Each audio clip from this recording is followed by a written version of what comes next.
শ্রেষ্ঠ মাস, যে মাস হচ্ছে কোরআন নাজিলের মাস।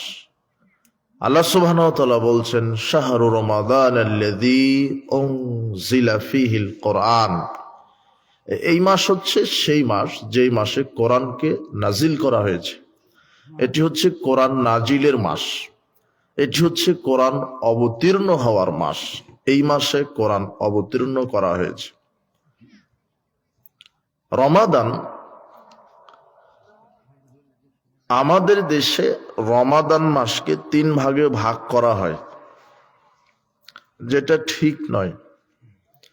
তার প্রথম 10 দিনকে ভাগ করা হয় রহমতের 10 দিন, দ্বিতীয় 10 দিনকে ভাগ করা হয় মাগফিরাতের 10 দিন, তৃতীয় 10 দিনকে ভাগ করা হয় নাজাতের 10 দিন, যেটা ঠিক হয়নি।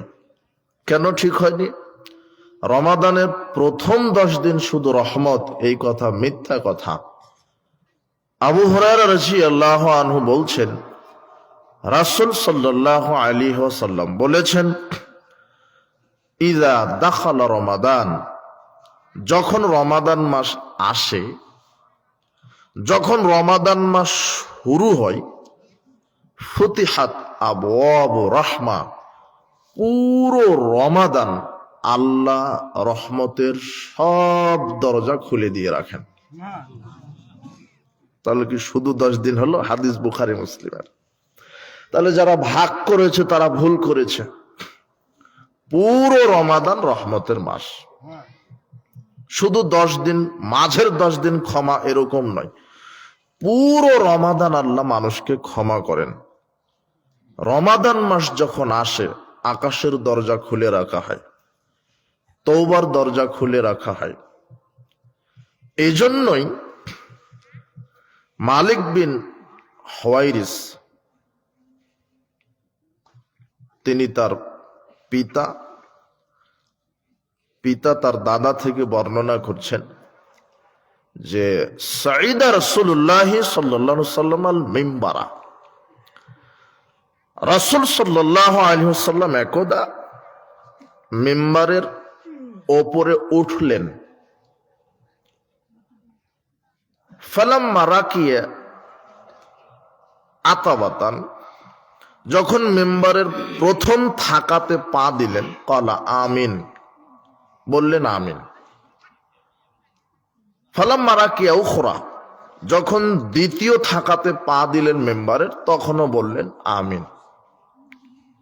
ফালাম্মা রাকিয়া আতাবাতান সালিসাতান, যখন মিম্বারের তৃতীয় থাকাতে পা দিলেন, তখনও বললেন আমিন। সুম্মা ক্বাল, এরপরে তিনি বললেন, সাহাবীগণ শোনো, আতানি জিবরিল, আমার কাছে জিবরাইল এসেছে, আমার কাছে জিবরাইল এসেছিল, এসে বললেন, ইয়া মুহাম্মদ, মান আদরাকা রমাদান, যে ব্যক্তি রমাদান মাসকে পেল, পুরো রমাদান মাসকে পেল, মান আদরাকা রমাদান, যে ব্যক্তি পুরো রমাদান মাস পেল, ফালাম ইগফারু লাহু, আর নিজেকে আল্লাহর কাছ থেকে নিজের পাপকে ক্ষমা করিয়ে নিতে পারলো না, ফাআবআদাহুল্লাহ, আল্লাহ তাকে ধ্বংস করুন, আল্লাহ তাকে ধ্বংস করুন। জিবরিল এই কথা মুহাম্মদ সাল্লাল্লাহু আলাইহি ওয়াসাল্লামকে যখন বললেন, তখন মুহাম্মদ সাল্লাল্লাহু আলাইহি ওয়াসাল্লাম মেম্বারের প্রথম থাকাতে পা দিয়ে বলছেন আমিন। হ্যাঁ, যে কোনো মুসলিম নারী পুরুষ পুরো রমাদান মাস পাওয়ার পরেও তওবা ইস্তেগফার, ক্ষমা প্রার্থনার মাধ্যমে যেই ব্যক্তি আল্লাহর কাছ থেকে নিজের পাপ ক্ষমা করিয়ে নিতে পারলো না, আল্লাহ তুমি তাকে ধ্বংস করো।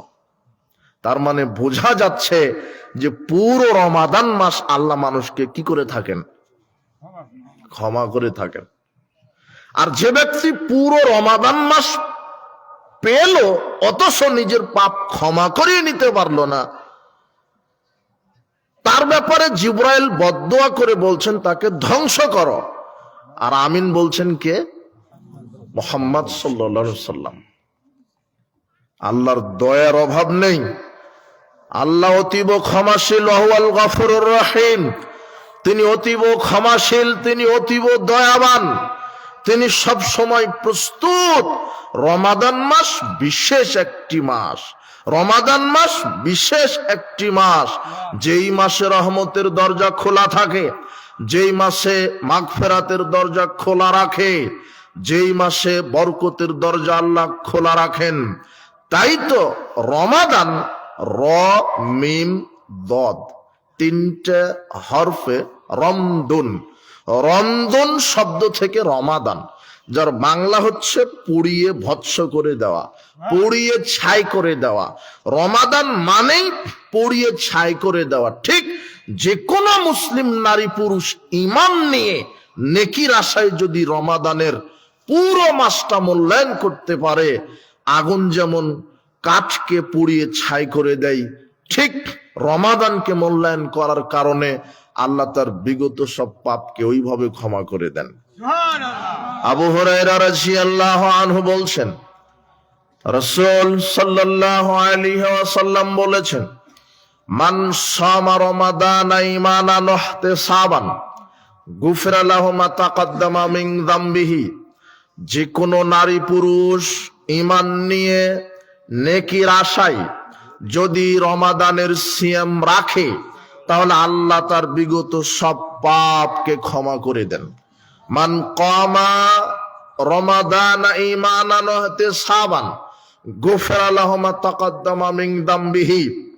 যে কোনো মুসলিম নারী পুরুষ রমাদানে যদি তারাবির সালাত আদায় করে ঈমান নিয়ে নেকির আশায়, তাহলে তার বিগত সব পাপ ক্ষমা করে দেওয়া হয়।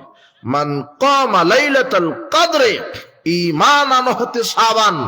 যে কোনো মুসলিম নারী পুরুষ যদি লাইলাতুল কদরকে মূল্যায়ন করে, গুফিরা লাহু মা তাকাদ্দামা মিন যামবিহি, তাহলে আল্লাহ তাদের বিগত সব পাপকে ক্ষমা করে দেন।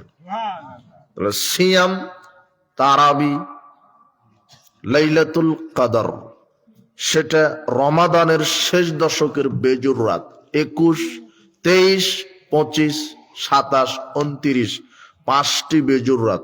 আল্লাহর নবী বলছেন, তোমরা লাইলাতুল কদর তালাশ করো 5টি বেজুর রাত্রে, লাইলাতুল কদর তালাশ করো 5টি বেজুর রাত্রে, শুধু এক রাত তালাশ করো না। এই 5টির মধ্যে যে কোনো একটা আল্লাহ আমাকে জানিয়েছিলেন, কিন্তু ভুলিয়ে দেওয়া হয়েছে। তাই আমি তোমাদেরকে বলছি, লাইলাতুল কদর তালাশ করো রমাদানের শেষ দশকের বেজোর রাত্রিগুলিতে। আল্লাহ সুবহানাহু ওয়া তাআলা বলছেন, লাইলাতুল কদরে খায়রুম মিন আলফি শাহর। লাইলাতুল কদর রাত্রির ইবাদত আল্লাহর কাছে 1000 মাসের চেয়ে উত্তম, 1000 মাসের চেয়ে উত্তম।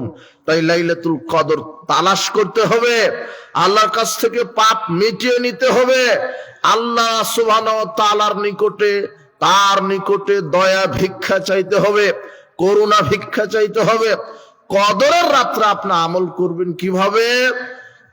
10টাতেই ঘুমিয়ে যান, একটু রাত 10টাতে ইফতার করবেন, মাগরিব পড়বেন, এরপরে কিছু তাসবিহ তাহলিল কিছু করেন, তারপরে এশার সালাত জামাতে আদায় করে একটু ঘুমিয়ে যান, 2 ঘন্টা ঘুমান, 12টায় উঠেন, 12টায় উঠে একবারে সাহারির আগ পর্যন্ত তাসবিহ তাহলিল করেন, 2 রাকাত করে 8 রাকাত পর্যন্ত সালাত আদায় করেন। আপনি লাইলাতুল কদর রাত্রে 2 রাকাত করে পড়তেই থাকবেন সালাত, এটা নয়, 8 রাকাতই সালাত আদায় করেন, ওটাই তারাবি হবে, ওটাই তাহাজ্জুদ হবে। আপনি লাইলাতুল কদরকে মূল্যায়ন করবেন কিভাবে? সালাতের মাধ্যমে 2 রাকাত সালাত আদায় করবেন। 2 রাকাত সালাতে আপনি আধা ঘন্টা সময় লাগিয়ে দেন, 2 রাকাত সালাতে আধা ঘন্টা সময় লাগিয়ে দেন। আল্লাহু আকবার বলে তাকবীর তাহরিমা দিয়ে বুকের উপরে হাত বেঁধে সানা পাঠ করে সূরা ফাতিহা পড়েন।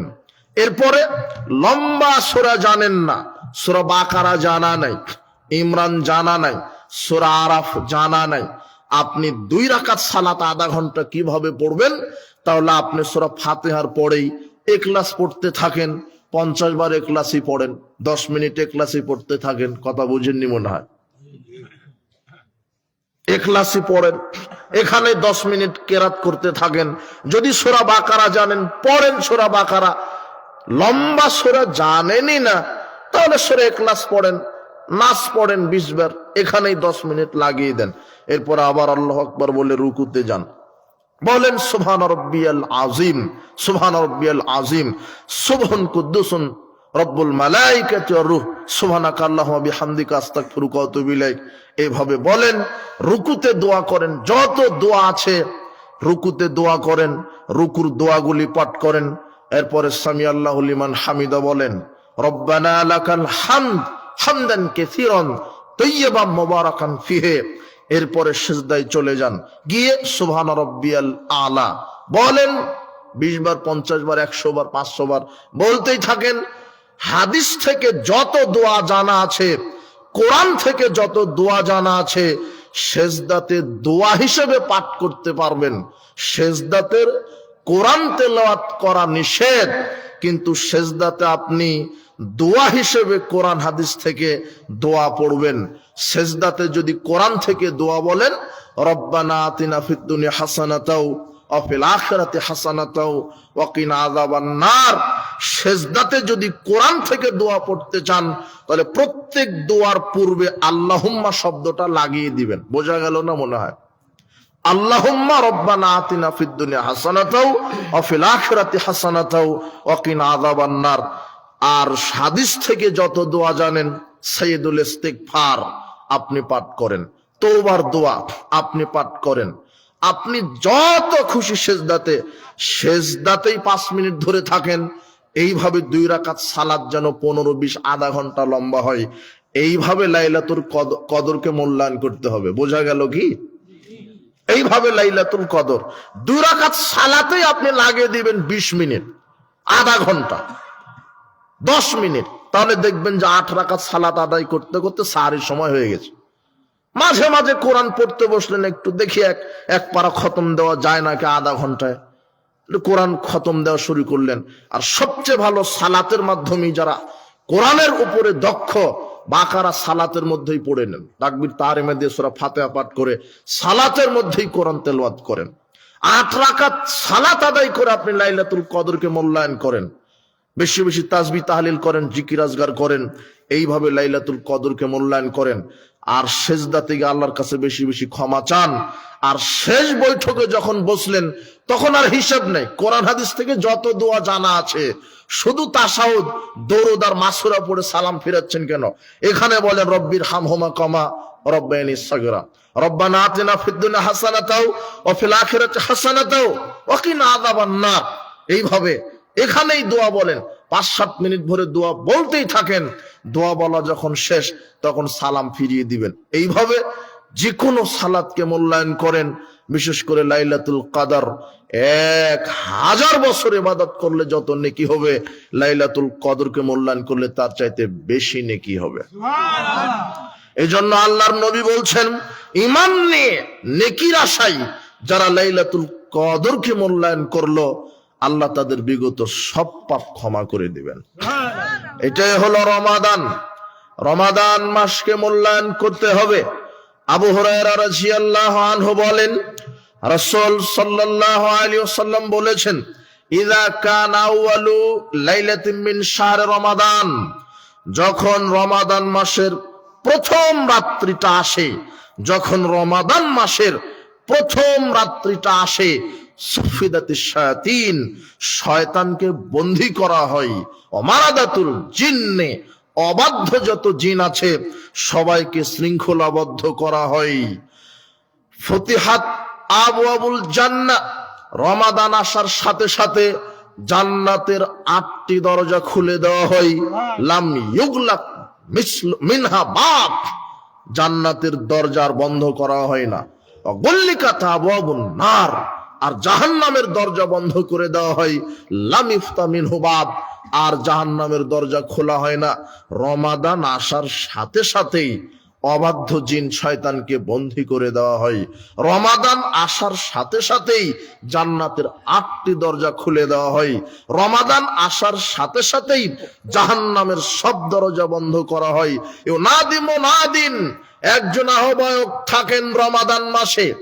একজন আহ্বায়ক আহ্বান করেন, ইয়া বাগিয়াল খায়র, হে কল্যাণের অগ্রযাত্রী, আকবিল, অগ্রসর হোক, প্রতিযোগিতা করো, নেকির কাজে প্রতিযোগিতা করো, সৎ আমল বেশি বেশি করো রমাদানে, নেকির কাজে তওবা ইস্তেগফার, দান সাদাকা, কোরআন মাজিদ তেলাওয়াত, তোমরা নেকির কাজে প্রতিযোগিতা করো। ইয়া বাগিয়াশ শাররে আকসির, হে অকল্যাণের অগ্রযাত্রী থেমে যাও, পাপ কাজ করা থেকে থেমে যাও, পাপ কাজ করা থেকে থেমে যাও।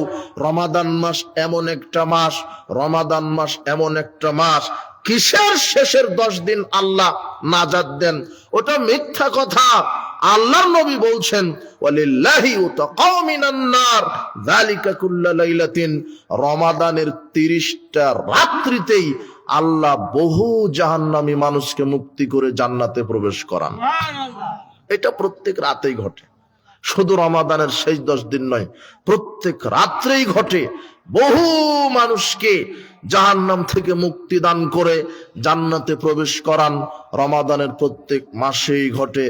এটাই হলো রমাদান। প্রতিপালক, আমরা যেন ঈমান নিয়ে নেকির আশায় এই রমাদানকে মূল্যায়ন করতে পারি, তুমি কবুল করো, আমিন। সিয়াম, রমাদান মাসের ফরজ ইবাদত। রমাদানকে আল্লাহ সুবহানাহু ওয়া তাআলা ফরজ হিসেবে রমাদানে যে আমলটা দিয়েছে তার নাম হচ্ছে সিয়াম। রমাদানের সিয়াম পালন করা ফরজ, রমাদান মাসে সিয়াম পালন করা ফরজ। আল্লাহ বলছেন ইয়া আইয়ুহাল্লাযীনা আমানু কুতিবা আলাইকুমুস সিয়াম, হে বিশ্বাসীগণ, আমি তোমাদের উপরে সিয়ামকে ফরজ করেছি, কামা কুতিবা আলাল্লাযীনা মিন ক্বাবলিকুম, যেভাবে তোমাদের বিগত যারা উম্মাহ এসেছিল তাদের উপরেও ফরজ ছিল, ওইভাবে আমি তোমাদের উপরেও সিয়াম ফরজ করেছি।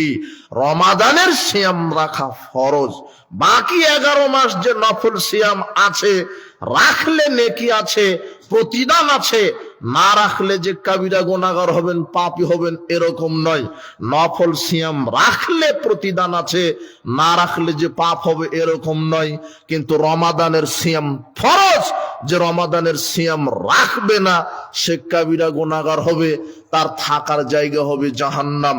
আল্লাহর নবী বলছেন, আমাকে জিবরাইল আর মিকাইল একটা বিশাল পাহাড়ের নিকটে নিয়ে গেলেন, পাহাড়ের নিকটে নিয়ে গিয়ে বলছেন, আপনি পাহাড়ে উঠেন তো। আল্লাহর নবী বলছেন, আমি তো এই পাহাড়ে উঠতে অক্ষম। তখন জিবরাইল আর মিকাইল দুইজন ফেরেশতা আল্লাহর নবীকে পাহাড়ের উপরে উঠাতে সহযোগিতা করলেন। উঠার সাথে সাথেই আল্লাহর নবী বলছেন, আমি প্রথম যে দৃশ্যটা দেখলাম, উঠার সাথে সাথেই আমি প্রথম যে দৃশ্যটা দেখলাম কি, কিছু মানুষকে 2 পাটা উপরের দিকে ঝুলিয়ে আর মুখমণ্ডল নিচের দিকে ভাবে ঝুলিয়ে রাখা হয়েছে, আর ফেরেশতা আগুনের কেচি দ্বারা ঠোঁট কেটে দিচ্ছে। কিছু মানুষদেরকে ঝুলিয়ে রাখা হয়েছে আর ফেরেশতা আগুনের কেচি দ্বারা ঠোঁট কেটে দিচ্ছে। তখন আমি জিজ্ঞাসা করলাম, আল্লাহর নবী বলছেন, আমি জিজ্ঞাসা করলাম, এই ব্যক্তিটার কি অপরাধ যে তার ঠোঁট আগুনের কেচি দ্বারা কেটে দেওয়া হচ্ছে? তখন আমাকে বলা হলো, এরা হলো ওই রকম মুসলমান যারা রমাদানে খেয়ে বেড়াতো, দিনে সিয়াম রাখতো না। যারা রমাদানের সিয়াম রাখে না, এটা হলো কবরের শাস্তি, তাদের ঠোঁট আগুনের কেচি দ্বারা কাটা হবে। কাদের ঠোঁট আগুনের কেচি দ্বারা কবরে কেটে দেওয়া হবে? যারা রমাদানের সিয়াম রাখে না। ভালো মানুষ খেয়ে বেড়াচ্ছে, আনন্দ ফুর্তি করে বেড়াচ্ছে। আশ্চর্য কথা, রমাদানের সিয়াম ফরজ, যারা এই সিয়াম রাখে না তারা কাবিরা গুনাহগার, পরিণাম জাহান্নাম। অস্বীকার করলে কাফের, কোনদিন জাহান্নাম থেকে বের হতে পারবে না। এরপরে আল্লাহর নবী বলছেন, সামনে একটু গেলাম, এই দৃশ্যটা দেখার পরে আমাকে সামনে নিয়ে যাওয়া হলো, দেখি কিছু মহিলাদের স্তনে সাপ দংশন করছে, দেখি কিছু মহিলাদের স্তনে সাপ দংশন করছে। আমি বললাম, জিবরাইল মিকাইল, এই মহিলারা কারা যাদের স্তনে সাপ দংশন করছে, এরা কারা? তখন আমাকে বলা হলো, এরা হলো ওই মহিলা যারা তাদের বাচ্চাকে দুধ দেয়নি, এরা হলো ওই মহিলা যারা তাদের বাচ্চাকে দুধ দেয়নি। সমাজে অনেক মা বোন আছে যে নিজের শরীর ভেঙে যাবে, স্বাস্থ্য হানি হবে বলে বাচ্চাকে দুধ খাওয়ায় না, ফিডার খাওয়ায়। যারা এই রকম স্বভাবের মা আছে, আপনি সংশোধন হন। বাচ্চাকে দুধ দিতে হবে, এ কথাই ঠিক। শরীর স্বাস্থ্য ভেঙে যাবে, এই কারণে বাচ্চাকে দুধ দেন না, তাহলে আপনার কবরের শাস্তি কি? সাপ দংশন করবে। আরো অনেক দৃশ্য দেখলেন। তো আমি যেটা আপনাকে বলতে চাইলাম যে রমাদানের সিয়াম না রাখলে কবরের শাস্তি। শাস্তি কি? মুখ দিয়ে খেয়েছেন, সিয়াম রাখেননি, তাই মুখটা আগুনের কেচি দ্বারা কেটে দেওয়া হবে। প্রতিপালক আমরা যেন রমাদানকে সিয়ামের মাধ্যমে মূল্যায়ন করতে পারি, সেই তৌফিক তুমি দান করো। রমাদানের ফরজ আমল সিয়াম। সিয়াম খুব ব্যতিক্রম দামি ইবাদত। সিয়াম খুব ব্যতিক্রম দামি ইবাদত। আবু হুরায়রা রাদিয়াল্লাহু আনহু বলছেন, রাসূল সাল্লাল্লাহু আলাইহি ওয়াসাল্লাম বলেছেন, কুল্লু আমাল ইবনে আদম ইযাফুল হাসানাতু বিআশরি আমসালিহা। প্রত্যেকটা আমল আদম সন্তানের 1 থেকে 10, 10 থেকে 700 গুণ পর্যন্ত বৃদ্ধি করা হয়। আল্লাহর নবী বলছেন আদম সন্তানের প্রত্যেকটা আমল 1 থেকে 10, 10 থেকে 700 গুণ পর্যন্ত বৃদ্ধি করা হয়। ওয়াকাল আল্লাহু তাআলা, তবে আল্লাহ সুবহানাহু ওয়া তাআলা বলছেন ইল্লা সাওম, তবে সিয়ামের কোনো নেকি বাড়ানো হয় না, সিয়ামের কোনো নেকি নাই। ফাইন্নাহু লি ওয়া আনা আজজি বিহি, কেন? সিয়াম আমার জন্য রাখে আর আমি এর প্রতিদান দিব। এখানে এই হাদিসের প্রেক্ষিতে আরো দুটো কথা মনে হলো। পৃথিবীতে আশ্চর্য 3টা আমল আছে যেই 3টা আমলের কোনো নেকি নাই। পৃথিবীতে আশ্চর্য 3টা আমল আছে যেই 3টা আমলের নেকি নাই, অথচ আমলের জগতে খুব দামি দামি আমল। 1, বিপদের ধৈর্য। 1, বিপদের ধৈর্য ধারণ করা। বিপদ কি? ছেলে অসুস্থ, মেয়ে অসুস্থ, পরিবারের স্ত্রী পিতামাতা অসুস্থ। বিপদ কি? জেলখানায় বন্দী হয়ে আছে। বিপদ কি? ঋণগ্রস্ত। বিপদ কি? লক্ষ টাকার ফসল নষ্ট হয়েছে। বিপদ কি? লক্ষ টাকার পুকুর মাছ ডুবে গেছে। বিপদ কি? সন্তানটা আজকেই প্রসব হলো, একেবারে কলিজার টুকরা ছেলে সন্তান, কলিজার টুকরা মেয়ে সন্তান, আজকেই প্রসব হলো, 2 মিনিট পরেই মারা গেছে। এটা হলো বিপদ। সবর করতে হবে তখন। মুমিনেরা সবর করে। আল্লাহর নবী বলছেন আজাব আল্লাহ আমরিল মুমিন, মুমিনের জীবন চক্র দেখে আমি মুহাম্মদ সাল্লাল্লাহু আলাইহি ওয়াসাল্লাম আশ্চর্য হই। মুমিনের জীবন চক্র দেখে আমি মুহাম্মদ সাল্লাল্লাহু আলাইহি ওয়াসাল্লাম আশ্চর্য হই। কেন? ইযা আসাবাহু খায়রুন, যখন তাকে কল্যাণে ধরে, যখন তাকে কল্যাণ প্রাপ্ত হয় মুমিন, তখন কি করে? হামিদাল্লাহ, আল্লাহর প্রশংসা করে। ওয়া শাকারা, আল্লাহর শুকরিয়া আদায় করে। ইযা আসাবাতহু মুসিবাতুন, আর যখন বিপদ আসে তখনও আল্লাহর প্রশংসা করে। ও সাবারা, আর ধৈর্য ধরে। কল্যাণ আসলেও বলে আলহামদুলিল্লাহ, বিপদ আসলেও বলে আলহামদুলিল্লাহ। পুকুর ডুবে গেছে বলছে আলহামদুলিল্লাহ, ছেলেটা মারা গেছে আজকে প্রসব হলো, দুধের বাচ্চা কলিজার টুকরা বলছে আলহামদুলিল্লাহ। ব্যবসায় লস হয়েছে বলছে আলহামদুলিল্লাহ। চাকরি চলে গেছে তবুও মুমিন বলছে আলহামদুলিল্লাহ। কেন? সব ক্ষেত্রে আল্লাহর প্রশংসা। কেন? কেন মুমিন ধৈর্য ধারণ করতে পারে, ভরসা রাখতে পারে আল্লাহর ওপরে। যেই বাচ্চাটা জন্মগ্রহণ করার 2 মিনিট পরে মারা গেল, আবার 1 বছর পরে ওরকম আরো বাচ্চা কে দিতে পারে? এই বিশ্বাস কার আছে? মুমিনের আছে। পুকুর মাছ ডুবে গেল, পুকুরের মাছ ডুবে গেল, ক্ষতিগ্রস্ত, লস হলো, ব্যবসায় লস হলো, ওই ব্যবসাটা আবার সফলতা কে দিতে পারে? আল্লাহ। গাভীটা মারা গেল, ওরকম 10টা 50টা গাভী কে দিতে পারে? চাকরিটা চলে গেছে, ওর চাইতে ভালো চাকরি কে দিতে পারে? স্ত্রী অসুস্থ, সুস্থতা কে দিতে পারে? এই জন্য মুমিনেরা হতাশ হয় না, মুমিনেরা কার উপরে ভরসা করে? যতই বিপদ হোক, যত অত্যাচার নির্যাতন আসুক, একজন গালি দিচ্ছে, শোনেন, ধৈর্য ধরেন।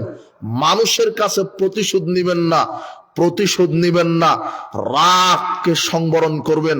আল্লাহর নবী বলছেন প্রতিশোধ নিতে পারে তারপরও নেয় না, এই হলো সাহসী ব্যক্তি। প্রতিশোধ নিতে পারে তারপরেও নেয় না, এই হলো সাহসী ব্যক্তি। আর যে রাগকে কন্ট্রোল করতে পারে, একটা আমল করেন।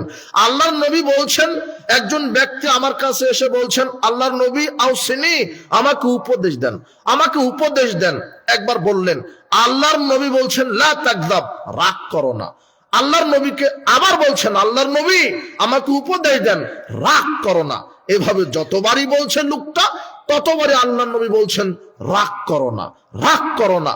রাগ যদি দমাতে পারেন, আপনার জীবনের সব সমস্যার সমাধান হয়ে যাবে।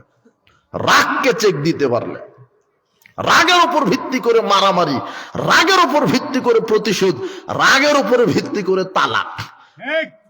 ছোট্ট একটা বিষয়, ছোট্ট একটা বিষয়। স্ত্রীকে কাপড় কিনে এনে দিয়েছেন, কাপড়টা হয়েছে মোটা, তো বলছে যে তোমার পছন্দই হয়নি, এটা তুমি কি দিলে, তোমার সাথে 10 বছর সংসার করছি, কিছুই দিতে পারলে না, কাপড়টা শুধু মোটা হয়েছে।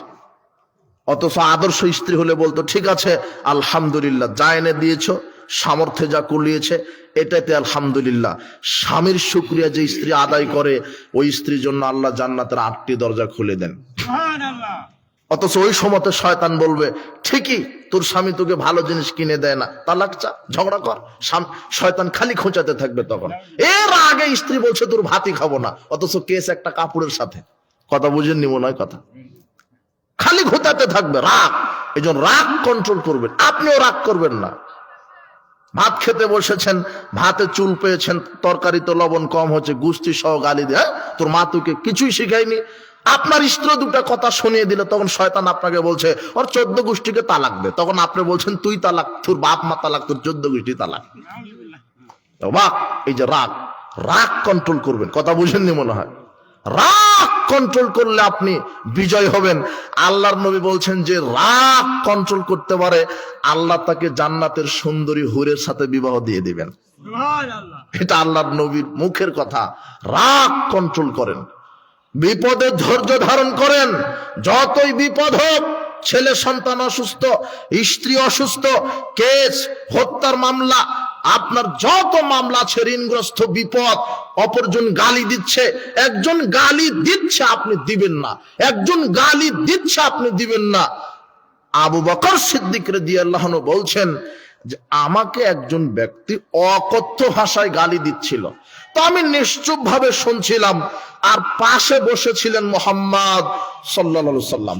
তো এত গালি দিচ্ছিল, গালির পরিমাণ এত বেড়ে গেল, এদিকে উনি গালি দিচ্ছেন আর মুহাম্মদ সাল্লাল্লাহু আলাইহি সাল্লাম হাসছেন। তো আমারও একটা রাগ বেড়েই চললো। তো উনি গালি দিতে দিতে আমার নিজেকে কন্ট্রোল করতে পারলাম না।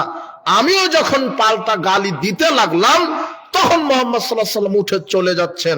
তখন আমি বললাম, আল্লাহর নবী, লোকটা এত কঠিন ভাষা আমাকে গালি দিল, আপনি কিছুই বললেন না, আপনি হাসছেন, অথচ লোকটা আমাকে অকথ্য ভাষায় গালি দিল। আমি যখন একটু প্রতিবাদ করতে লাগলাম, আমাকে সাপোর্ট করা বাদ দিয়ে আপনি চলে যাচ্ছেন কেন? তখন আল্লাহর নবী বলছে, শোনো আবু বকর, লোকটা যখন তোমাকে গালি দিচ্ছিল, তখন আল্লাহ তোমার হয়ে একজন ফেরেশতা পাঠিয়ে দিয়েছিল, ফেরেশতা তাকে গালি দিচ্ছিল। তো তুমি নিজেই যখন দায়িত্ব নিলে, ফেরেশতা বলছে আমার থেকে কি লাভ? তখন আমি চিন্তা করলাম, ফেরেশতাই চলে গেল, তখন আমি মুহাম্মাদের থেকে কি লাভ? আমিও গেলাম। কথা বুঝেননি মনে হয় কথা। আর আপনি অমুককে গালি না দিলেই পারেন না। আর আপনি যে থার্ড পারসন, তৃতীয় শ্রেণীর মানুষ, এই নির্বাচন করতে গিয়ে একে গালি ওকে গালি, একে গালি দিচ্ছেন ওকে গালি দিচ্ছেন, ওর উপরে মিথ্যা অপবাদ দিচ্ছেন। বিচার মাঠে জাহান্নামের জন্য আপনি রেডি থাকুন, আল্লাহ আপনাকে হেদায়েত দান করুন। আপনি তৃতীয় শ্রেণীর মানুষ।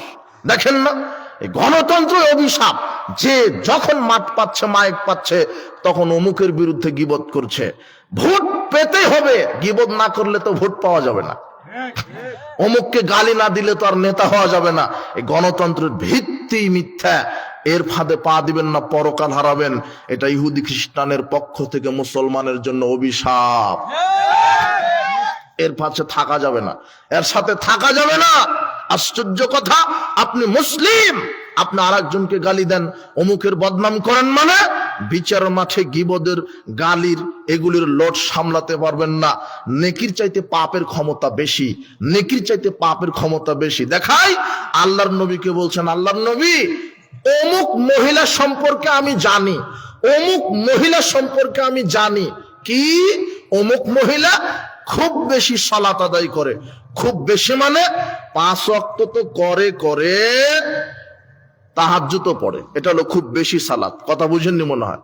খুব বেশি দান করে, যাকাত আদায় করে তো করে, নফল দান সদকাও করে, খুব বেশি সিয়াম রাখে, খুব বেশি সিয়াম রাখে তো রাখে, রমাদানের ফরজ সিয়াম রাখে তো রাখে, নফল সিয়ামও রাখে।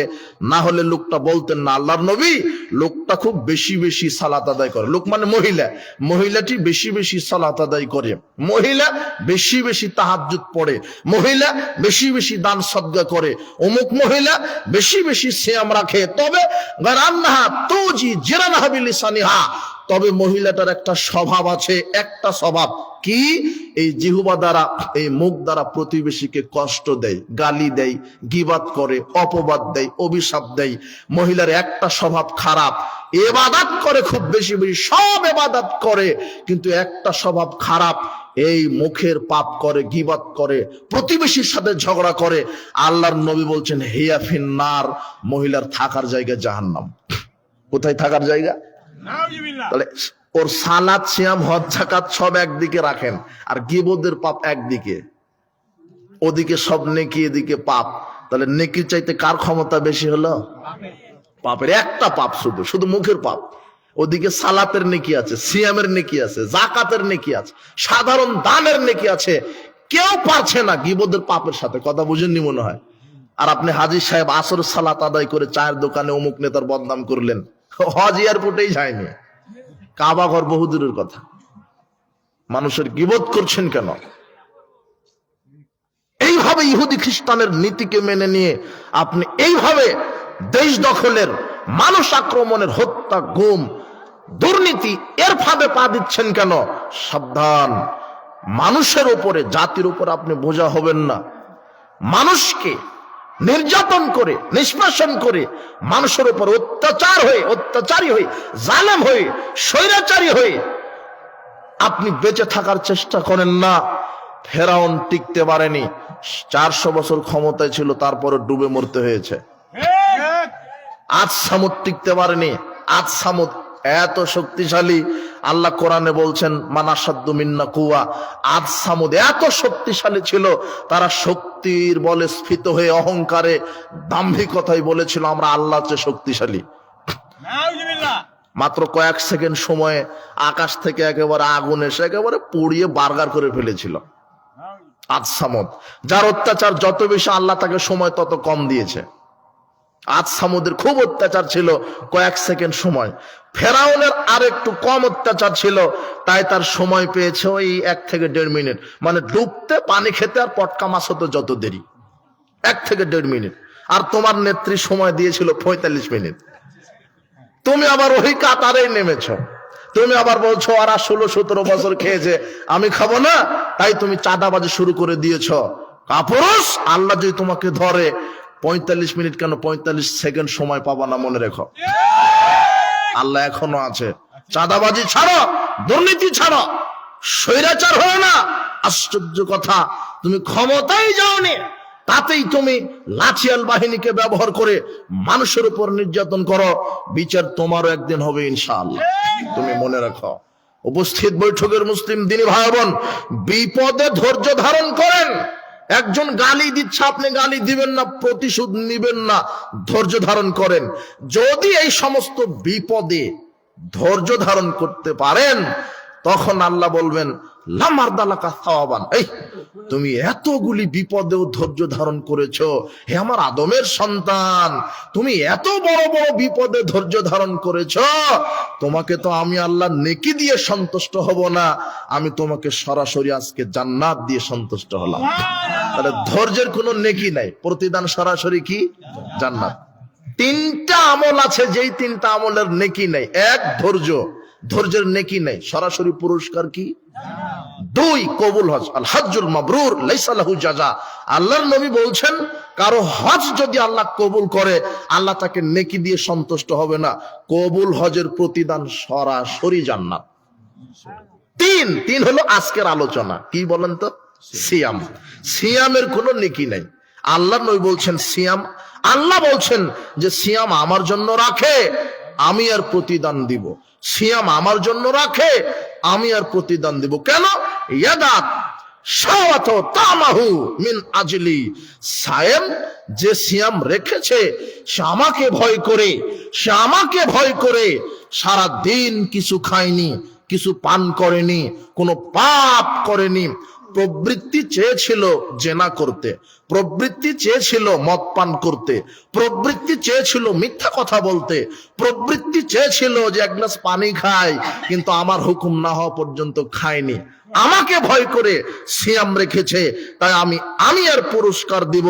লিসায়ামে ফারহাতান, আল্লাহর নবী বলছেন সিয়াম যারা পালন করে তাদের দুটা পুরস্কার আছে।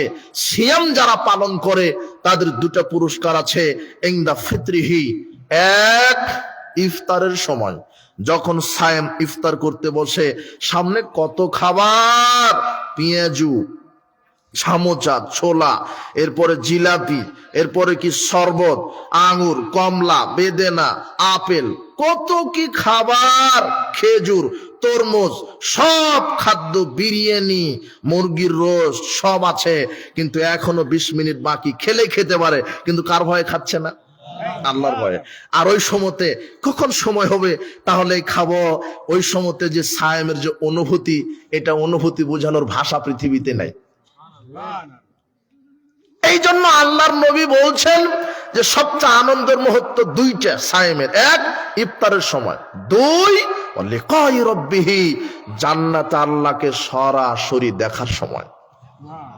সায়েম তার আল্লাহকে দেখতে পাবে জান্নাতে সরাসরি।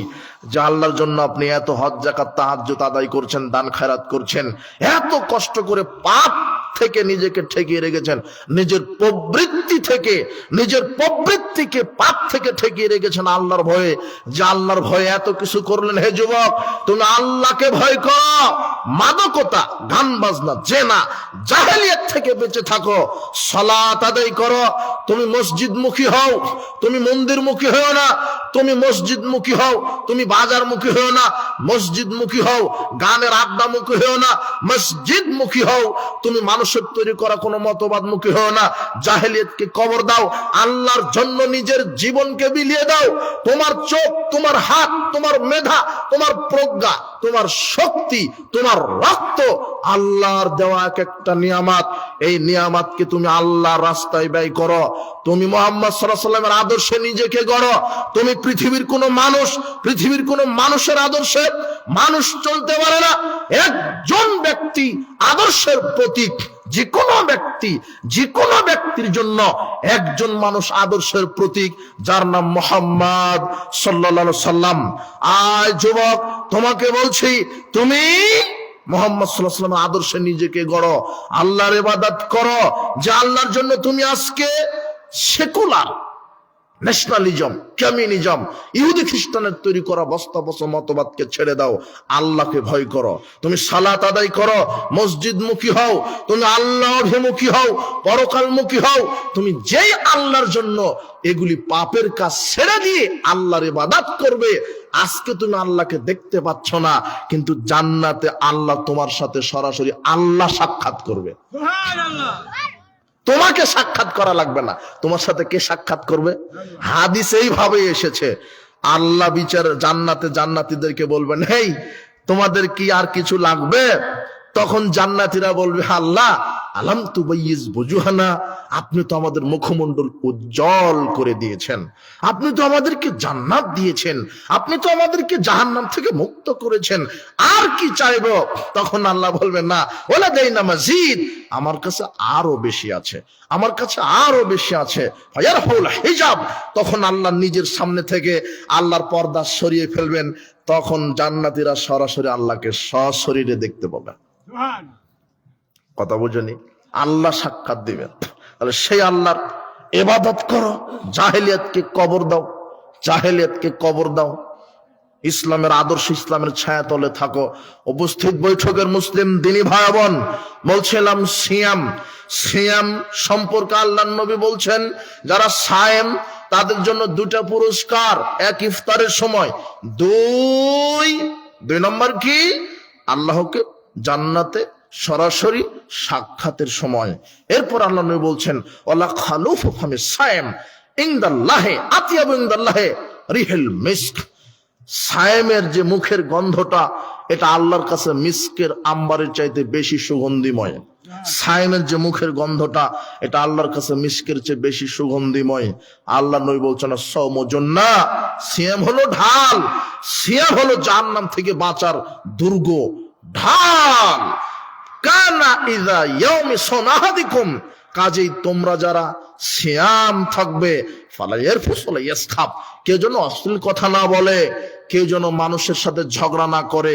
হান সাব্বাহু আহাদুন কাতালাহু, কেউ যদি গালি দেয়, কেউ যদি ঝগড়া করে, ফালিয়াকুল ইন্নী ইমরাউন সায়েম, তাহলে সে যেন বলে শোনো, তুমি আমাকে গালি দিলেও, আমার সাথে ঝগড়া করলেও আমি গালি দিব না, আমি ঝগড়া করব না। কেন? আমি কি আছি? সিয়াম।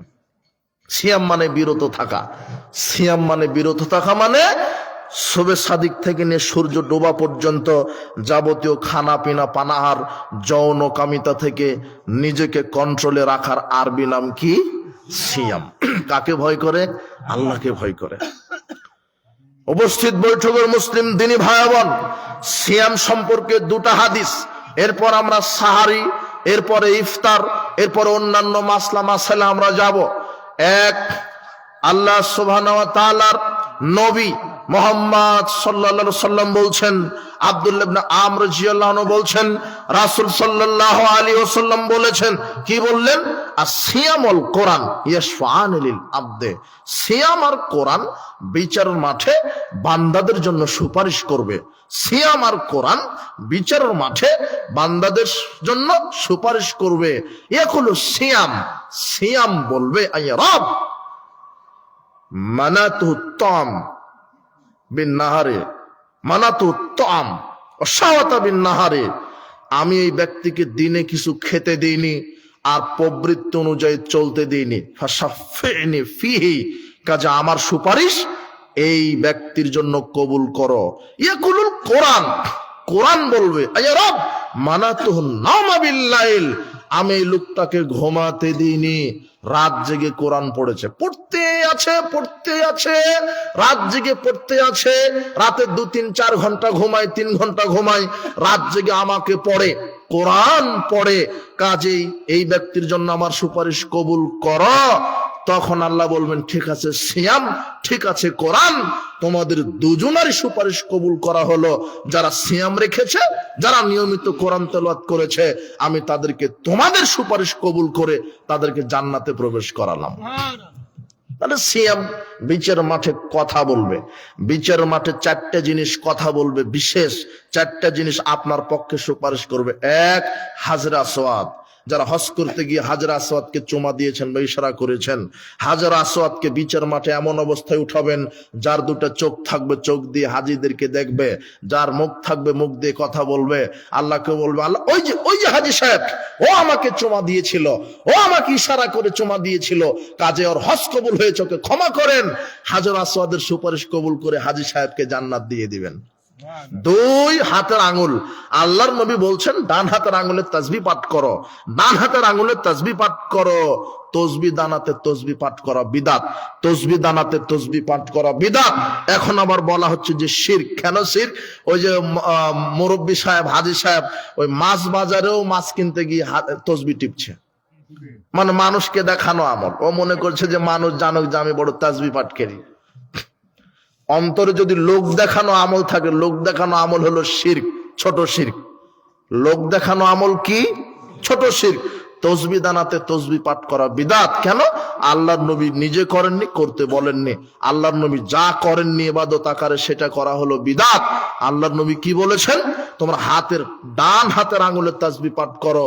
আল্লাহ বিচার মাঠে আঙ্গুলকে জিজ্ঞাসা করবেন, আঙ্গুল টপ টপ করে কথা বলে বলবে লোকটা আমাকে দিয়ে তাসবিহ পাঠ করেছে, তখন আল্লাহ ব্যক্তিকে জান্নাতে দিয়ে দিবেন। 4টা জিনিস আপনার পক্ষে সুপারিশ করবে। 1, হাজরা আসওয়াদ, 2, হাতের আঙ্গুল, 3 নম্বর কি? সিয়াম, 4, কোরআন। তার আজকের আলোচনা সিয়াম। আজকের আলোচনা রমাদানে কোরআন নাজিলের মাস, কোরআন তেলাওয়াত। যারা কোরআন তেলাওয়াত জানেন না, জরুরি ভাবে তাদেরকে শিখে নিতে হবে। আল্লাহ তুমি কবুল করো, আমিন। বলছিলাম সিয়াম সুপারিশ করবে, কথা বলবে, কোরআন সুপারিশ করবে, কথা বলবে। এই জন্য কোরআন তেলাওয়াত করবেন। প্রতি বছর প্রতিদিন ঘুমানোর পূর্বে কোরআন তেলাওয়াত করবেন, ফজরের সালাতের পরে কোরআন তেলাওয়াত করবেন। হিয়াল মানিয়াত হিয়াল মুনজিয়াত তুনজিহি মিন আযাবিল কবর। আল্লাহর নবী বলছেন, সূরা মুলক যে ব্যক্তি তেলাওয়াত করবে, আল্লাহ তাকে কবরের শাস্তি থেকে বাঁচিয়ে দিবেন। কবরের শাস্তি থেকে বাধা দিবে সূরা মুলক। বাধা দানকারী সূরা মুলক। ইন্না ফিল কোরআনে, আল্লাহর নবী বলছেন নিশ্চয় কোরআনে, ইন্না সূরাতুম মিনাল কোরআন, কোরআনে একটা সূরা আছে, ইয়াশফা'না লিল আবদে, যেই সূরাটা বান্দার জন্য সুপারিশ করবে। 30 আয়াত বিশিষ্ট সূরা, সেটা হলো সূরা মুলক। সূরা মুলক যদি তেলাওয়াত পাঠ করা থাকে, বিচার মাঠে সূরা মুলক সুপারিশ করে আপনাকে জান্নাতে নিয়ে যাবে। আল্লাহর নবী বলছেন, যারা অলস তারা সূরা বাকারা, সূরা ইমরান পড়ে না। যারা অলস তারা সূরা বাকারা, সূরা আলে ইমরান পড়ে না। বিচারের মাঠে সূরা বাকারা আর সূরা আলে ইমরান আল্লাহর সাথে ঝগড়া করবে। কার সাথে? আল্লাহর সাথে। আল্লাহ বলবে যে লোকটাকে জাহান্নামে দিব। বাকারা আর আলে ইমরান বলবে যে না, লোকটা আমাদেরকে তেলাওয়াত করেছে। এক পর্যায়ে সূরা বাকারা আর সূরা আলে ইমরানের সুপারিশ কবুল করে লোকটাকে জান্নাত দিয়ে দিবেন। এই জন্য বেশি বেশি কোরআন তেলাওয়াত করবেন।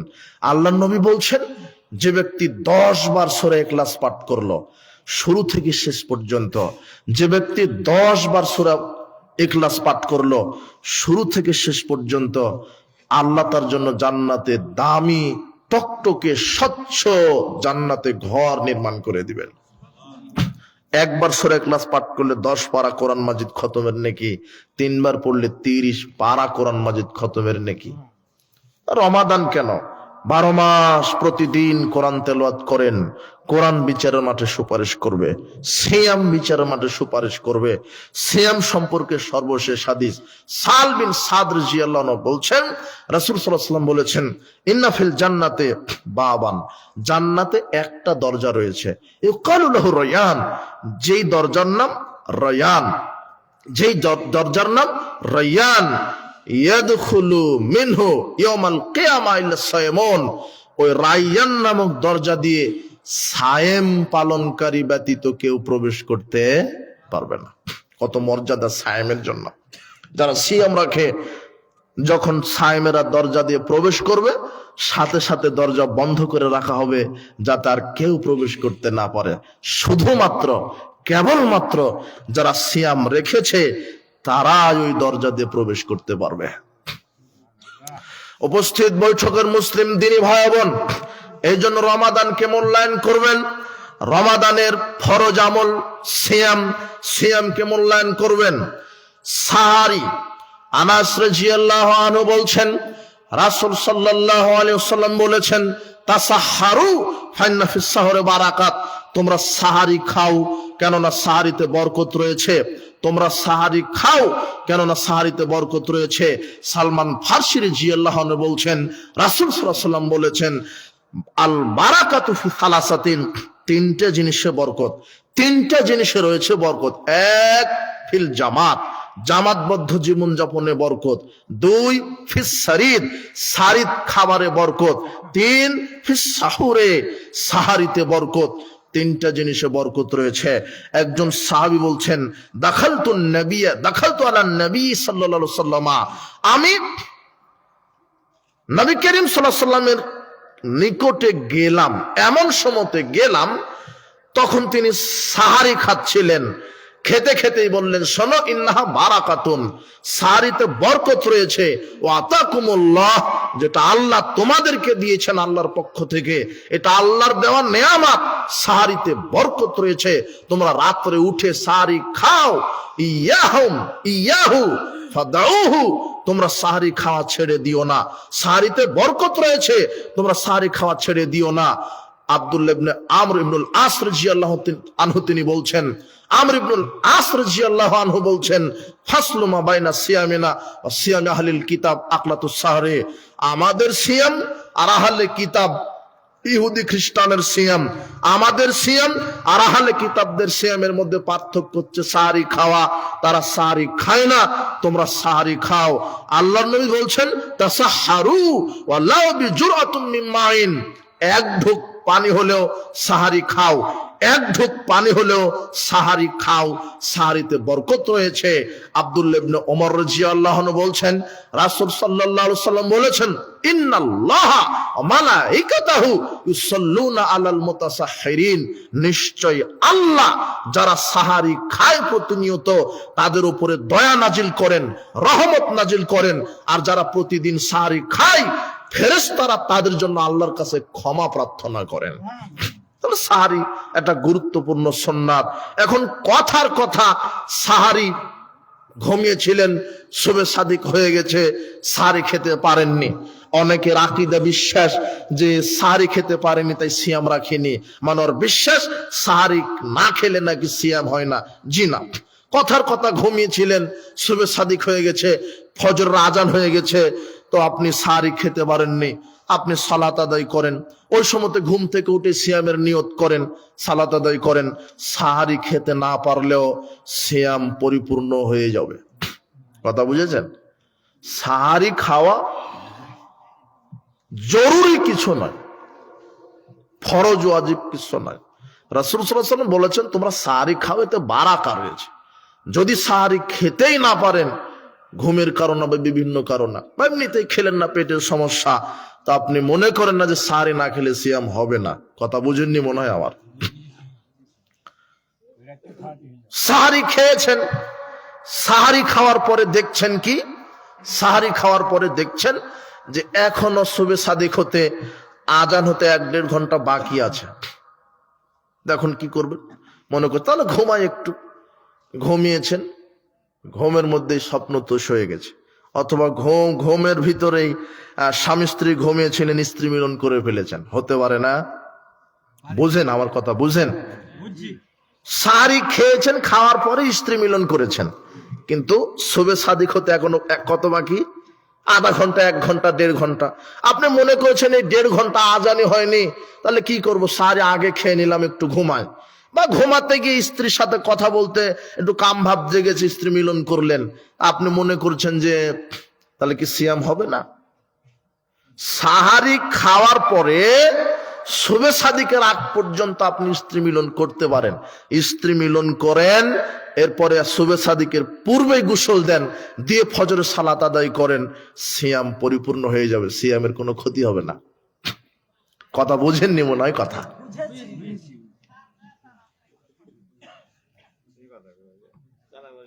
সাহারি খেয়ে ফেলেছেন, আজানের বাকি এখনো কত ঘন্টা?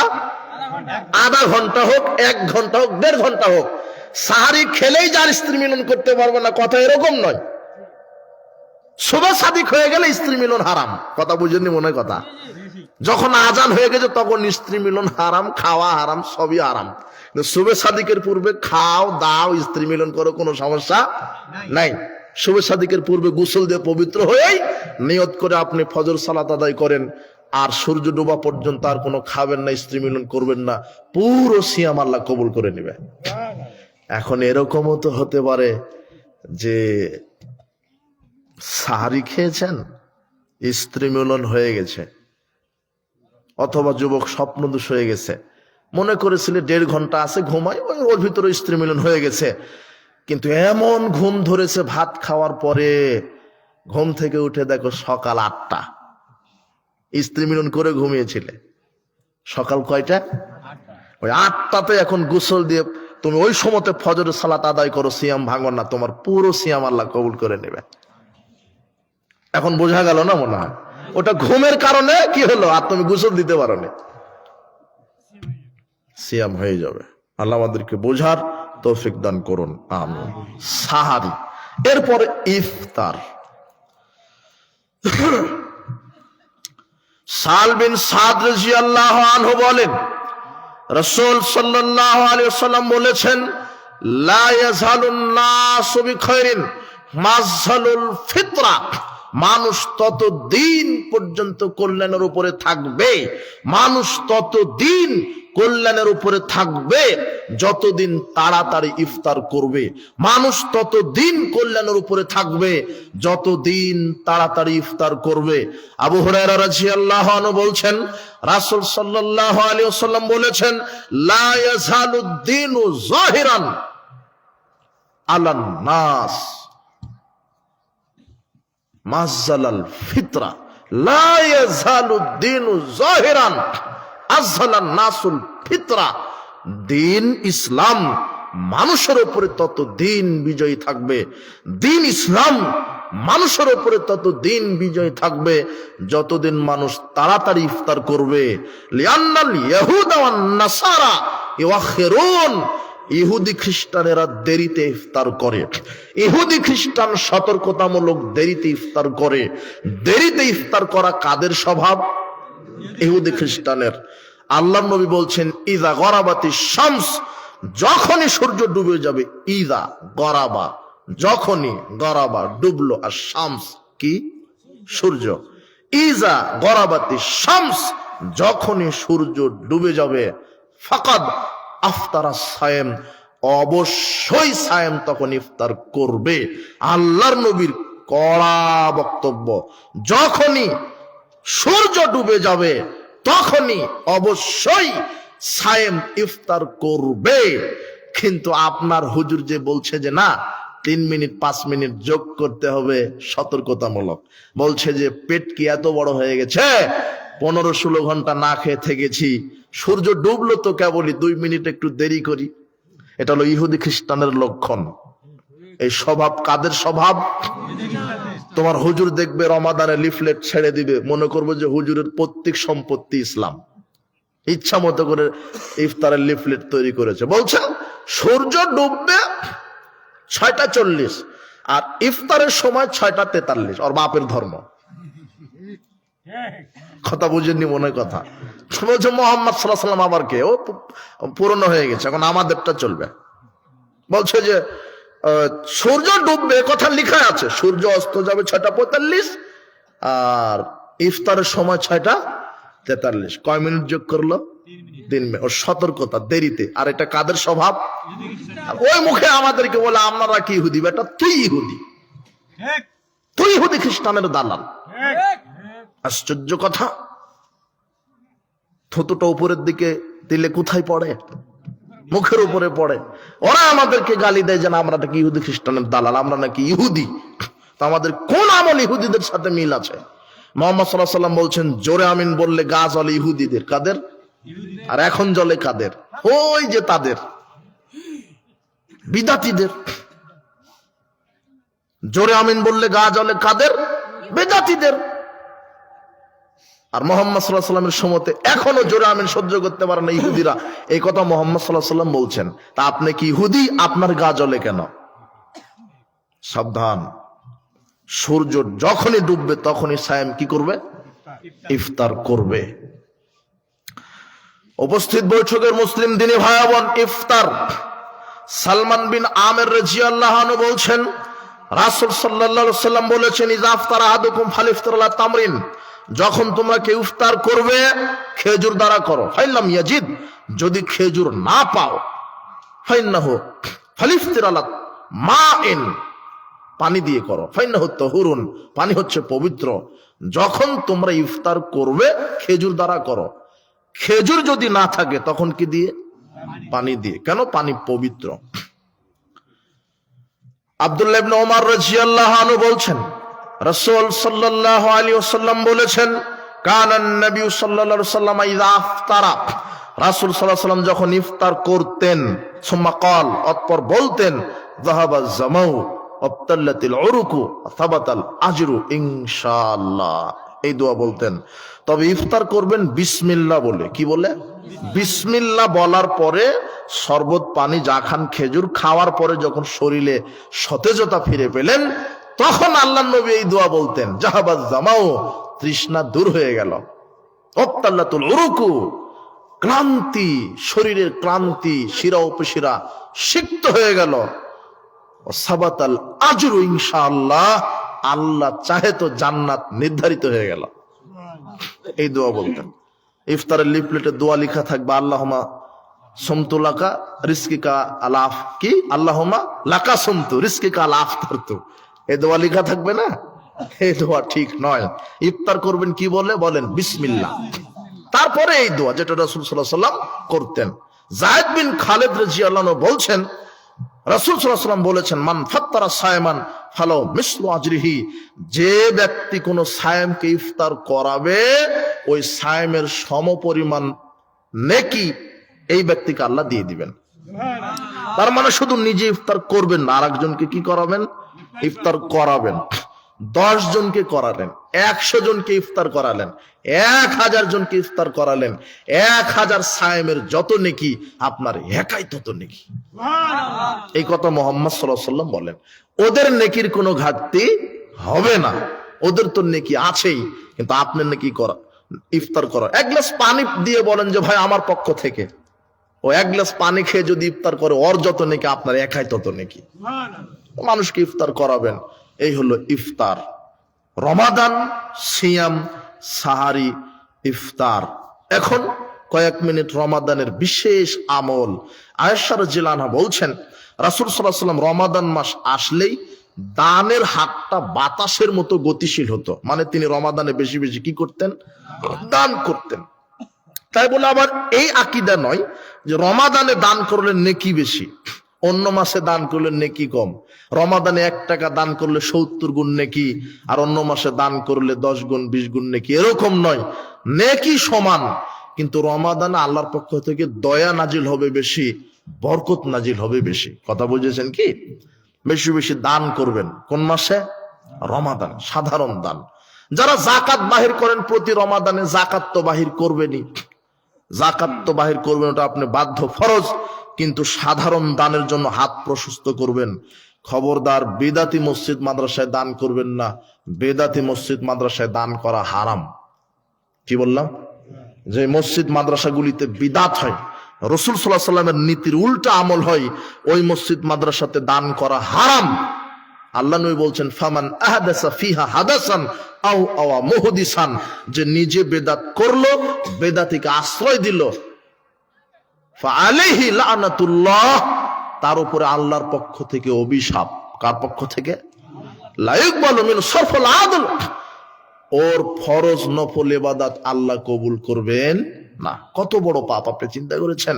শুধু বেদাতি কোন প্রতিষ্ঠানে আপনি সহযোগিতা করলেন, কোন বেদাতিকে আশ্রয় দিলেন, দেওয়ার সাথে সাথে কার অভিশাপ আপনার উপরে আসবে?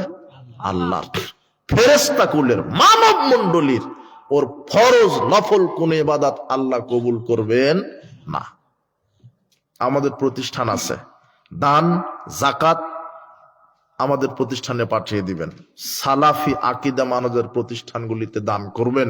আল্লাহ আপনাকে দান করার তৌফিক দান করুন। উপস্থিত বৈঠকের মুসলিম দিনী ভাই বোন, রমাদানের বিশেষ একটি আমল দান করা, সাধারণ দান। রমাদানের বিশেষ একটি আমল কোরআন মাজিদ তেলাওয়াত করা। রমাদানের বিশেষ একটি আমল বেশি বেশি তাসবিহ পাঠ করা। রমাদানের বিশেষ একটি আমল বেশি বেশি জিকির করা। রমাদানের বিশেষ একটি আমল তওবা ইস্তেগফার করা। আবার ওই কথাতে ফিরে যাই, আল্লাহর নবীর কাছে জিবরাইল বলছে, রমাদান পেল, নিজের তওবা করে নিজের পাপকে ক্ষমা করিয়ে নিতে পারলো না, আল্লাহ তাকে ধ্বংস করুন। এই দোয়াটা কে করে গেছেন? জিবরাইল। আর সুপারিশ করেছেন কে? মুহাম্মদ সাল্লাল্লাহু আলাইহি ওয়াসাল্লাম। এই জন্য রমাদানে যে কোনো মূল্যে প্রস্তুতি নেবেন। অনেক কপাল পোড়া মুসলমান আছে রমাদানের প্রস্তুতি নেই। কি জানেন? রমাদানের জন্য বলে, এইবারে রমাদানের জন্য 50,000 টাকা বাজেট করেছি ভাই, প্রথম সপ্তাহে এই খাবো, দ্বিতীয় সপ্তাহে এই খাবো, পেঁয়াজু খাবো, বেগুনি খাবো, ছোলা খাবো, এই খাবো, ইলিশ মাছ খাবো, হরিণ খাবো, ওট খাবো, দুম্বা খাবো। এই বাজার তালিকা রমাদান এই করতেই শেষ করে দেয়। আছে না এরকম লোক? নিজের আমলটা সাজান, সাহারিতে এই খাবো, ইফতারে এই খাবো। কম খান, বেশি খেলে ইবাদত কম হবে। ইবাদতটা সাজান, অন্তরকে, কলব, রূহ, আত্মাটাকে সাজান।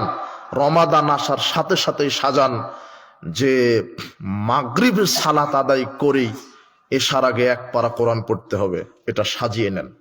এশার সালাতের পরেই ঘুমালাম, অথবা তারাবি তো পড়লেন, তারাবি পড়লেন, এরপরে বলবেন আর এক পারা কোরআন পাঠ করতে হবে। সকালে উঠেই 10 জন ফকিরকে 500 টাকা দান করতে হবে। এগুলো হচ্ছে আমলের প্রস্তুতি। কথা বুঝেননি মনে হয়? রমাদানে আমলের প্রস্তুতি নেন, পরকালের প্রস্তুতি নেন। দুনিয়ার প্রস্তুতি নিতেই আপনার রমাদানকে হারিয়ে ফেলছেন। গল্প, খেল, তামাশা, জিনা। রমাদান মর্যাদাপূর্ণ মাস, রমাদানকে মূল্যায়ন করতে হবে। আল্লাহ তুমি কবুল করো, আমিন। রমাদানের বিশেষ আমল দান করা, রমাদানের বিশেষ আমল কোরআন তেলাওয়াত করা, তাসবিহ তাহলিল করা, জিকির করা, কোরআন মাজিদ তেলাওয়াত করা। আর সামর্থ্য থাকলে হজ করে আসবেন। আল্লাহর নবী বলছেন, কেউ যদি রমাদানে উমরা করে তাহলে সে যেন আমার সাথে হজ করলো। সামর্থ্য থাকলে রমাদানে উমরা করে আসবেন। আল্লাহর নবী বলছেন, কেউ যদি রমাদানে উমরা করে সে যেন আমার সাথে হজ করে আসলো। রমাদানে আর কি আমল আছে বিশেষ? আরেকটি আমল হচ্ছে ফিতরা তো আদায় করতে হবে। ফিতরা রাসূল সাল্লাল্লাহু আলাইহি ওয়াসাল্লাম বলছেন, ফারাদা রাসূলুল্লাহ সাল্লাল্লাহু আলাইহি ওয়াসাল্লাম,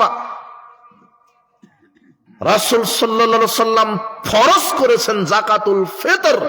যাকাতুল ফিতরকে ফরজ করেছেন আলাল হুরর ওয়াল আবদ ওয়াজ যাকার ওয়াল উনসা ওয়াস সাগীর ওয়াল কাবীর মিনাল মুসলিমিন। দাস দাসী, স্বাধীন নারী পুরুষ, ছোট বড় নারী পুরুষ সকলের উপরে যাকাতুল ফিতর ফরজ। কি ফরজ? আবু সাঈদ খুদরি রাদিয়াল্লাহু আনহু বলছেন, রাসূল সাল্লাল্লাহু আলাইহি ওয়াসাল্লাম বলেছেন, আবু সাঈদ খুদরি রাদিয়াল্লাহু আনহু বলছেন, কুন্না নুখরিজু যাকাতাল ফিতর, আমরা রাসূল সাল্লাল্লাহু আলাইহি ওয়াসাল্লামের যুগে যাকাতুল ফিতর আদায় করতাম সাম মিন তাআম, একসা খাদ্য দিয়ে। কি দিয়ে? একসা খাদ্য।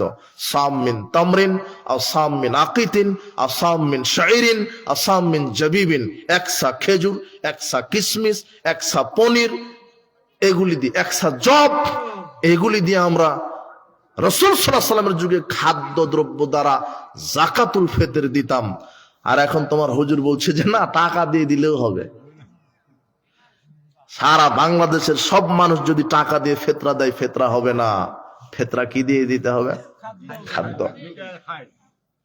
অনেক কানা হুজুর বলছে যে ওই সময় তো টাকা ছিল না, তাই বলেছে খাদ্য। বেকুব, তোমার এই পচা টাকার চেয়ে দামি টাকা ছিল, স্বর্ণের টাকা ছিল।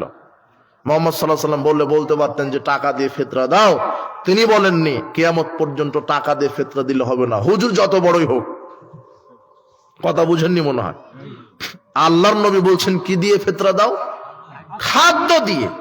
খাদ্য দিয়েই দিতে হবে। একসা খাদ্য। চাউল খাচ্ছেন, একসা চাউল, 2.5-3 কেজি চাউল, একসা সমান 3 কেজি দেন। আপনার খাদ্য যদি খেজুর হয় খেজুর দেন, গম হয় গম দেন, যা আপনার খাদ্য জাতীয় খাবার সেটা দিবেন। যা যেই দেশে যেই খাদ্য বৈধ খাদ্য, ওই খাদ্য দিয়ে তাকে কি দিতে হবে?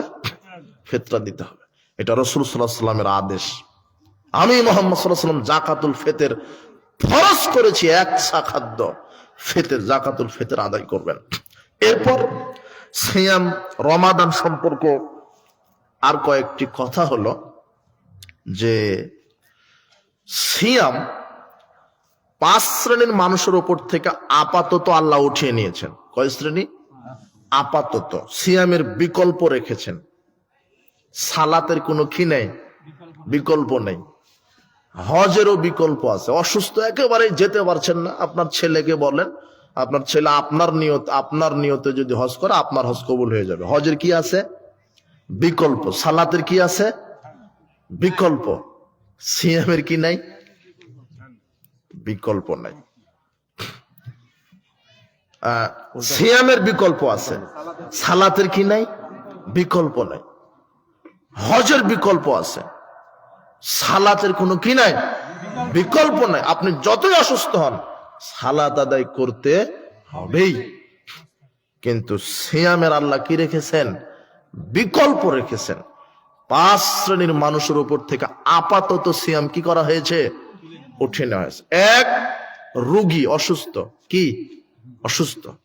2, মুসাফির। 3, অতি বৃদ্ধ বৃদ্ধা, যারা সিয়াম রাখতে অক্ষম, শারীরিকভাবে অক্ষম, বৃদ্ধ হয়ে গেছে।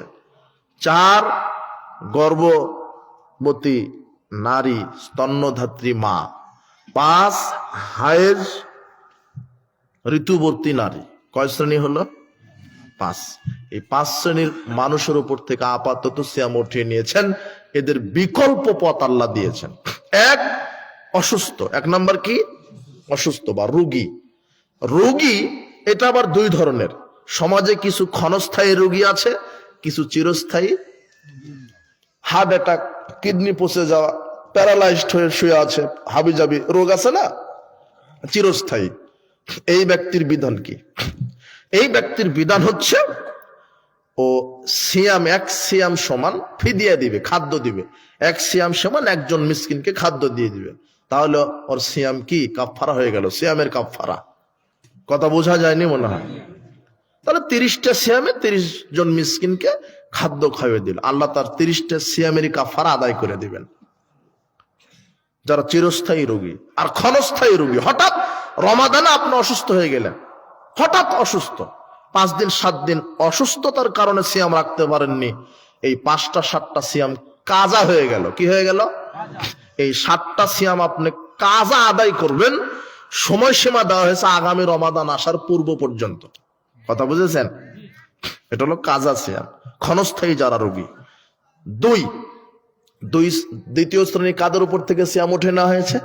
মুসাফির। মুসাফির মানে যারা সফর করে, সফরে আছেন, ব্যবসার কাজে বা চাকরির কাজে, কোনো ক্ষেত খামার, অফিস আদালতের কাজে বা কোনো কাজে সফরে বের হয়েছেন, দিনের কাজে সফরে বের হয়েছেন। রমাদানে 5 দিন 7 দিন 10 দিন সফরে ছিলেন। সফর অবস্থায় সিয়াম রাখতে পারবেন যদি পরিবেশ অনুকূলে থাকে।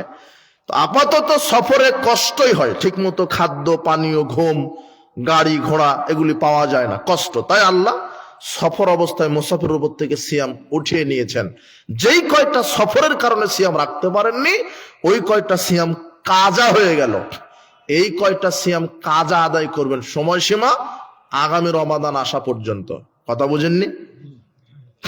তাহলে রোগী হলো, মুসাফির হলো। 3, যারা অতি বৃদ্ধ অতি বৃদ্ধা আছে না সমাজে, একেবারে বয়স্ক হয়ে গেছে, যারা শারীরিক ভাবে সক্ষম নন সিয়াম রাখতে, এরা তখন ফিদিয়া দিবে। কি দিবে? 1 কেজি 1.5 কেজি করে চাউল দিয়ে দিল, 1.25 কেজি করে চাউল বা খাদ্য দিয়ে দিল, অথবা 30টা সিয়ামের জন্য 30 জন মিসকিনকে খাইয়ে দিল, মধ্যম মানের খাবার খাইয়ে দিল। তাহলে কি হয়ে গেল? যারা অতি বৃদ্ধ বৃদ্ধা, সিয়াম রাখতে অক্ষম, তারা ফিদিয়ে দিবে। কথা বুঝেছেন কি? 4, গর্ভবতী স্ত্রী আর স্তন্যধাত্রী মা। 4 নম্বর, এদের উপর থেকে সিয়াম কি করা হয়েছে? ওঠানো হয়েছে। গর্ভবতী স্ত্রী, পেটে বাচ্চা থাকে 10 মাস ধরেন, আর বাচ্চাকে দুধ পান করায় 2 বছর ধরেন, তাহলে মোটামুটি 3 বছর ধরে নেন।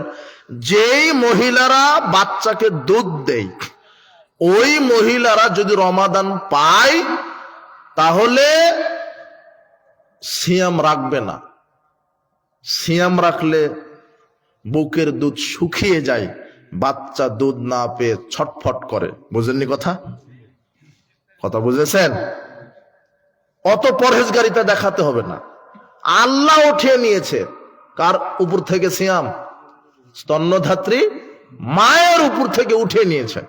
2 বছর দুধ পান করাবেন। যদি দেখেন যে না অ্যাভেলেবল দুধ পায়, কোনো সমস্যা নেই, মা বুঝতে পারবে, তখন রাখতে পারে। কিন্তু সিয়াম রাখলে দেখা যাচ্ছে যে বাচ্চা কি পাচ্ছে না, সেক্ষেত্রে সিয়াম রাখবে না। এটা আল্লাহর পক্ষ থেকে বিশেষ দয়া। তাহলে পেটে ছিল 10 মাস, রমাদানে সিয়াম রাখতে পারলো না 30টা, আর দুধ পান করাতে লাগলো 2 বছর, তাহলে 3 বছর। কয়টা সিয়াম রাখতে পারলো না একটা মহিলা? 3 বছর। কয়টা সিয়াম কাজা হলো? 90টা। তাহলে এই মহিলা কি করবে? 90টা সিয়াম কাজা হলো, কাজা আদায় করবে। সময়সীমা কত? এই মহিলার মরা পর্যন্ত। তো যত দ্রুত সম্ভব। আর যদি মনে করে যে না এটা তো সম্ভব হচ্ছে না, তাহলে 90 জন মিসকিনকে কি করে দিবে? খাবার খাইয়ে দিবে। কথা বুঝেননি? এখন যদি এরকম হয় যে আপনার স্ত্রী একেবারে লাগাতার 10টা বাচ্চা নিয়ে ফেলেছে, এরকম হয় না? 10 ছেলের 12 ছেলের মা নাই, আরে 5টাই ধরেন, এক লাগাতার নিয়ে ফেলেছে, তাহলে 3 5 15 বছর। কত? 15 বছর সিয়াম রাখতে পারেনি। কয়টা? যেই কয়টা রাখতে পারেনি ওই কয়টা মিসকিনকে খাদ্য খায়, একদিনে খাবার খাইয়ে দিবে। আল্লাহ 15 বছরের সিয়াম আল্লাহ কবুল করে নেবেন। কথা বুঝেননি? কথা বাস, এখানে আর কাজা আদায় করার সুযোগ নাই। কেন? অনেক সিয়াম হয়ে গেছে। এখন কি করবে? খাদ্য দিবে। যদি একটা বাচ্চা নিতে যেই কটা সিয়াম কাজা হয়েছে সেটা কাজা আদায় করতে পারে, তবে ফিদিয়ে দিতে পারে। 5 হায়েজ ঋতুবতী মহিলা, রমাদানে সিয়াম রাখতে রাখতে ঋতু শুরু হয়েছে, হায়েজ শুরু হয়েছে, যে 5 দিন 7 দিন ঋতু দেখার কারণে, ঋতুবতী হওয়ার কারণে সিয়াম রাখতে পারেনি, ওই কয়টা সিয়াম কাজা আদায় করবে সময়সীমা এই মহিলার আগামী রমাদান পর্যন্ত। কথা বুঝেছেন কি? সিয়াম ভঙ্গের কারণ এক, ইচ্ছাকৃত ভাবে বমন করলে সিয়াম ভেঙে যায়। অনিচ্ছাকৃত ভাবে বমন হলে সিয়াম ভাঙে না। ইচ্ছাকৃত ভাবে বমন করলে সিয়াম কি হয়ে যায়? ভেঙে যায়। অনিচ্ছাকৃত ভাবে ভ্রমণ করলে সিয়াম ভাঙে না। 2, ইচ্ছাকৃত ভাবে কিছু খেলে বা পান করলে সিয়াম ভেঙে যায়। ভুল করে অনিচ্ছাকৃত ভাবে কিছু খেলে পান করলে সিয়াম ভাঙে না। 2-1 দিন এরকম হতে পারে যে সকালে উঠে 1 প্লেট ভাত খেয়ে নিলেন, খাওয়ার পরে মনে হলো আমি তো সিয়াম ছিলাম। আল্লাহ বলছেন যে ব্যক্তি ভুলে খেলো আল্লাহ তাকে খাওয়ালো, পান করলো, ওই অবস্থায় সিয়াম রেখে দেন, আল্লাহ পুরো সিয়াম কবুল করে নেবে। ভুলে খেলে পান করলে সিয়ামের কোনো ক্ষতি হয় না আলোচনা শেষে। আর ইচ্ছাকৃত ভাবে খেলে পান করলে সিয়াম কি হয়? ভেঙে যায়। 3, খাওয়া বা পান করার অন্তর্ভুক্ত বিষয়। কেমন? খাওয়া বা পান করার অন্তর্ভুক্ত বিষয় মানে আপনি এমন অসুস্থ যে আপনাকে স্যালাইন নিতে হচ্ছে, যেটা খাদ্যের কাজ করে, বা এমন অসুস্থ আপনার ইনজেকশন নিতে হচ্ছে, যেটা খাদ্যের কাজ করে, আপনার রক্ত শরীরে নিতে হচ্ছে, এগুলো হচ্ছে খাওয়া বা অন্তর্ভুক্তর বিষয়। রক্ত যদি শরীরে নেন তাহলে সিয়াম কি হয়ে যাবে? রক্ত কাউকে দিলে সিয়াম ভাঙে না, রক্ত শরীরে নিলে সিয়াম ভেঙে যায়। কোন টিকা নিলেন বা রোগের প্রতিষেধক হিসেবে ইনজেকশন নিলেন, রোগের প্রতিষেধক হিসেবে যদি ইনজেকশন নেন তাহলে সিয়াম ভাঙবে না। অনেকে ইনহেলার ব্যবহার করে, অনেকে নাকে বা চোখে ড্রপ ব্যবহার করে, এগুলোতে সিয়ামের কোনো কি হয় না? ক্ষতি হয় না। কথা বুঝেননি? 4, স্ত্রী মিলন করলে সিয়াম ভেঙে যায়। কেউ যদি সিয়াম অবস্থায় স্ত্রী মিলন করে তাহলে ওই পুরুষকে কাফারা আদায় করতে হবে 60টা সিয়াম। কয়টা? 60। এক লাগাতার 60। 10টা করার পরে একটা রাখেননি, আবার প্রথম থেকে শুরু। কথা বুঝেননি? কথা যদি নাই রাখতে পারে 60 জন মিসকিনকে একদিনে কি করে দিবেন? খাইয়ে দিবেন, হয়ে গেল। না হলে 60টা সিয়াম রাখেন। 5, স্ত্রী মিলনের অন্তর্ভুক্ত বিষয়। কেমন? স্ত্রী মিলনের অন্তর্ভুক্ত বিষয় মানে ওই হস্তমৈথুন করা, তাহলে সিয়াম ভেঙে যাবে। সিয়াম অবস্থায় কেউ যদি হস্তমৈথুন করে তাহলে কি হয়ে যাবে? সিয়াম ভেঙে যাবে। এই যুবক, সিয়াম রাখা অবস্থায় দুপুরে স্বপ্ন দৃশ্য হয়ে গেছে, তাহলে সিয়াম কিন্তু ভাঙবে না। তুমি গোসল করো, সিয়াম রাখো। সিয়াম রাখা অবস্থায় দিনে স্বপ্ন দৃশ্য হলে সিয়াম কি হয় না? ভাঙে না। এগুলি সিয়াম ভঙ্গের কারণ নয়। স্ত্রী মিলন করলে আর স্ত্রী মিলনের সমপর্যায়ে কিছু হলে তাহলে সিয়াম ভেঙে যায়। 6, হায়েজ হলে, হায়েজ দেখা গেছে, হায়েজ সিয়াম অবস্থায় একটা মহিলার ঋতু শুরু হয়ে গেছে, তখন সিয়াম কি হয়ে গেল? ভেঙে গেল। এগুলির কারণে সিয়াম ভেঙে যায়। আমরা ছোটবেলাতে শুনতাম যে সিয়াম অবস্থায় দাঁত ব্রাশ করা যাবে না, হ্যাঁ, বেশি ডুব দেওয়া, গোসল দেওয়া যাবে না, শরীর থেকে রক্ত বের হলে সিয়াম ভেঙে যায়, খিলখিল করে হাসলে সিয়াম দুর্বল হয়, বেশি সময় গোসল দিলে এগুলো মিথ্যা কথা। শরীর থেকে রক্ত বের হলে সিয়াম ভাঙে না, অনিচ্ছাকৃত ভাবে বমন হলে সিয়াম ভাঙে না। যাক, এইভাবে সিয়াম রমাদানকে মূল্যায়ন করব। এরপরে ঈদের সালাত। সিয়াম শেষেই শাওয়ালের 1 তারিখে কিসের সালাত? সকালে ঈদের সালাত। ঈদের সালাত আদায় করতে হবে, গুরুত্বপূর্ণ সুন্নাত। সুন্নাত ইবাদতের মধ্যে, সালাতের মধ্যে ঈদের দুই ঈদের সালাত খুবই গুরুত্বপূর্ণ। রাসূল সাল্লাল্লাহু আলাইহি ওয়াসাল্লাম এই দিনে গোসল করে গায়ে তেল সুগন্ধি মেখে নিজে যেতেন, তার স্ত্রীদেরকে নিয়ে যেতেন, তার জামাই, তার নাতি নাতনি সবাইকে ঈদের মাঠে নিয়ে যেতেন। পুরুষেরা তো ঈদের মাঠে যাবে, মহিলাদেরকেও যেতে হবে। আরে ভালো পবিত্র নারীদেরা যাবে তো যাবে, ঋতুবতী নারীদেরকে ঈদের মাঠে যেতে হবে। কথা বুঝেননি মনে হয় কথা? ঈদের মাঠে যাবে, মহিলারাও যাবে, তাদেরকে পুরুষের পিছনে পর্দা করে পরিবেশ করে দিতে হবে। উম্মে আতিয়া রাদিয়াল্লাহু আনহা বলছেন, উমিরনা নুখরিজাল হুইয়াদা ইয়াউমাল ঈদাইন ওয়া জাওয়াতিল খুদুরে। রাসূল সাল্লাল্লাহু আলাইহি ওয়াসাল্লাম আমাদেরকে নির্দেশ দিয়েছেন, নির্দেশ করেছেন আমরা যেন দুই ঈদে যারা পর্দানশীল নারী এবং যারা ঋতুবতী তারাও ঈদের মাঠে যাবে। ফায়াশহাদা জামাত ওয়া দাওয়াতাহুম ফায়াশহাদা জামাতাল মুসলিমিন, তারা মুসলমানের জামাতে শরীক হবে, উপস্থিত হবে এবং তাদের দোয়াতে শরীক হবে। ইয়াতাজিলুল হুইয়াদা মুসাল্লাহুন্না, তারা ঋতুবতী যারা তারা এক সাইডে সরে দাঁড়াবে, তারা সালাত আদায় করতে পারবে না, কিন্তু বক্তৃতায় আর ইমাম সাহেব যে মুখ দিয়ে দোয়া করবে সেই দোয়াতে শরীক হবে। কথা বোঝা গেল না মনে হয়?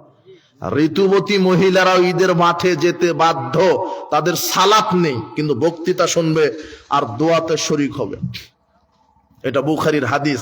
তোমার হুজুর নাকি হাদিসই পায় না ঈদের মাঠে নারীদেরকে নিয়ে যেতে। তোমার হুজুর এত কি বলবো তোমার হুজুরকে, ও বলছে যে ঈদের মাঠে নারীকে নিয়ে যাওয়া ফিতনা। ভোটের ক্যানভাস করতে ফিতনা হয় না?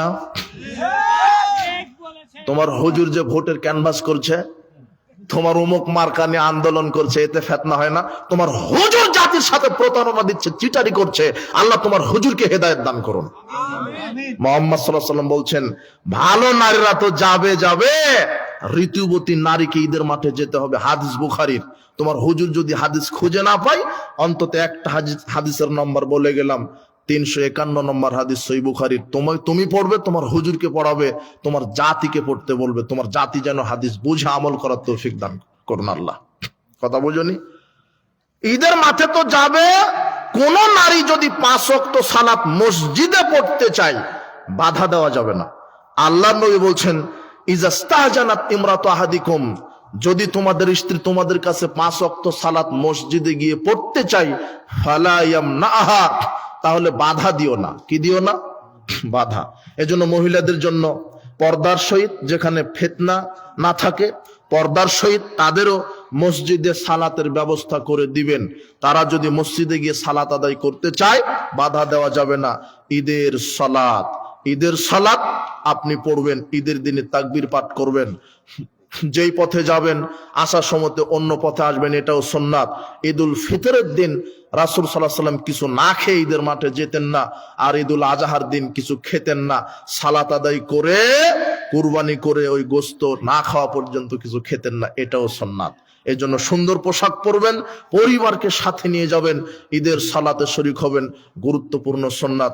আল্লাহ সুবহানাহু ওয়া তাআলা আমাদের রমাদান, আমাদের ঈদায়েন, আমাদের আমল, আর ঈদের দিনে কোলাকুলি চলবে না, ঈদের দিনে কোলাকুলি চলবে না।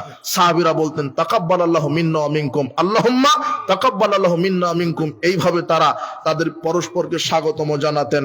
বারাকাল্লাহু ফিকুম, জাযাকুমুল্লাহ খায়ের। আজকে যে আলোচনাগুলি হলো রমাদান কেন্দ্রিক, লাইলাতুল কদর, তারাবি, এরপরে সিয়াম, দান, যেগুলি আলোচনা হলো, ঈদের সালাত। আল্লাহ সুবহানাহু ওয়া তাআলা আমাদেরকে পরিপূর্ণভাবে রমাদানকে মূল্যায়ন করার তৌফিক দান করুন, আমিন। বারাকাল্লাহু ফিকুম, জাযাকুমুল্লাহ খায়ের। জিজ্ঞাসা, দুইটা জিজ্ঞাসা না? স্ত্রী সহবাসের পর ওযু করে প্রয়োজনে মসজিদে প্রবেশ করা যাবে কি সালাত ছাড়া অন্য যে কোনো কাজের জন্য? হ্যাঁ, স্ত্রী সহবাসের পর ওযু গোসল ছাড়াই প্রয়োজনে মসজিদে যাওয়া যাবে, কোনো সমস্যা নেই। ওযু ছাড়া মসজিদে প্রবেশ করতে পারবে না বা স্ত্রী মিলন করার পরে মসজিদে প্রবেশ করতে পারবে না, এরকম কথা নাই। অপবিত্র অবস্থায় সালাত আদায় করতে পারবে না, কোরআন মাজিদ তেলাওয়াত করতে পারবে না, এই কথাগুলি আছে। কথা বুঝেননি মনে হয়? এটা নাই, পারবে প্রয়োজনে। রাসূল সাল্লাল্লাহু আলাইহি ওয়াসাল্লাম আয়েশা রাদিয়াল্লাহু আনহাকে বললেন যে তুমি ওই মসজিদের ভিতর থেকে মাদুরিটা আমাকে এনে দাও। তখন আয়েশা রাদিয়াল্লাহু আনহা বলছেন আমি তো ঋতুবতী, তখন আল্লাহ নবী বলছেন যে তোমার ঋতু তো তোমার হাতে লেগে নেই। কথা বুঝেননি মনে হয় কথা।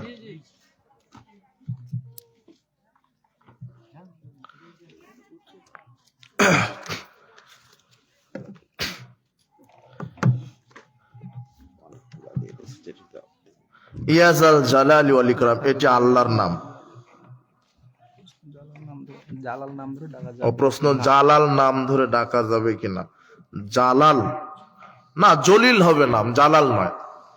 আব্দুল জলিল আর ইয়াজাল জালালি ওয়াল ইকরাম, এটা পুরোটাই একটা আল্লাহর নাম, শুধু জালাল কেন হবে? কথা বুঝেছেন? জলিল, আব্দুল জলিল। জুমার দিন আজান চলাকালীন সময় মসজিদে প্রবেশ করলাম। প্রশ্ন, আগে আজানের জবাব দিব না সুন্নাত সালাত পড়বো, কোনটির গুরুত্ব বেশি? আগে আজানের জবাব দিবেন, এটার গুরুত্বই বেশি। আজান হবে, আজানের জবাব দেওয়া ওয়াজিব। রাসূল বলছেন, তুমি যেটা আজান শুনবা আজানের জবাব দাও, এরপর আমার উপরে দরুদ পড়ো আর ওসিলা চাও, আমার জন্য একটা উত্তম স্থান চাও, তাহলে তোমাকে সুপারিশ করা আমার জন্য ওয়াজিব হয়ে যাবে। তাহলে আগে আজানের জবাব দিবেন, এটার গুরুত্ব। এরপরে সুন্নাত পড়ে তারপরে বসবেন।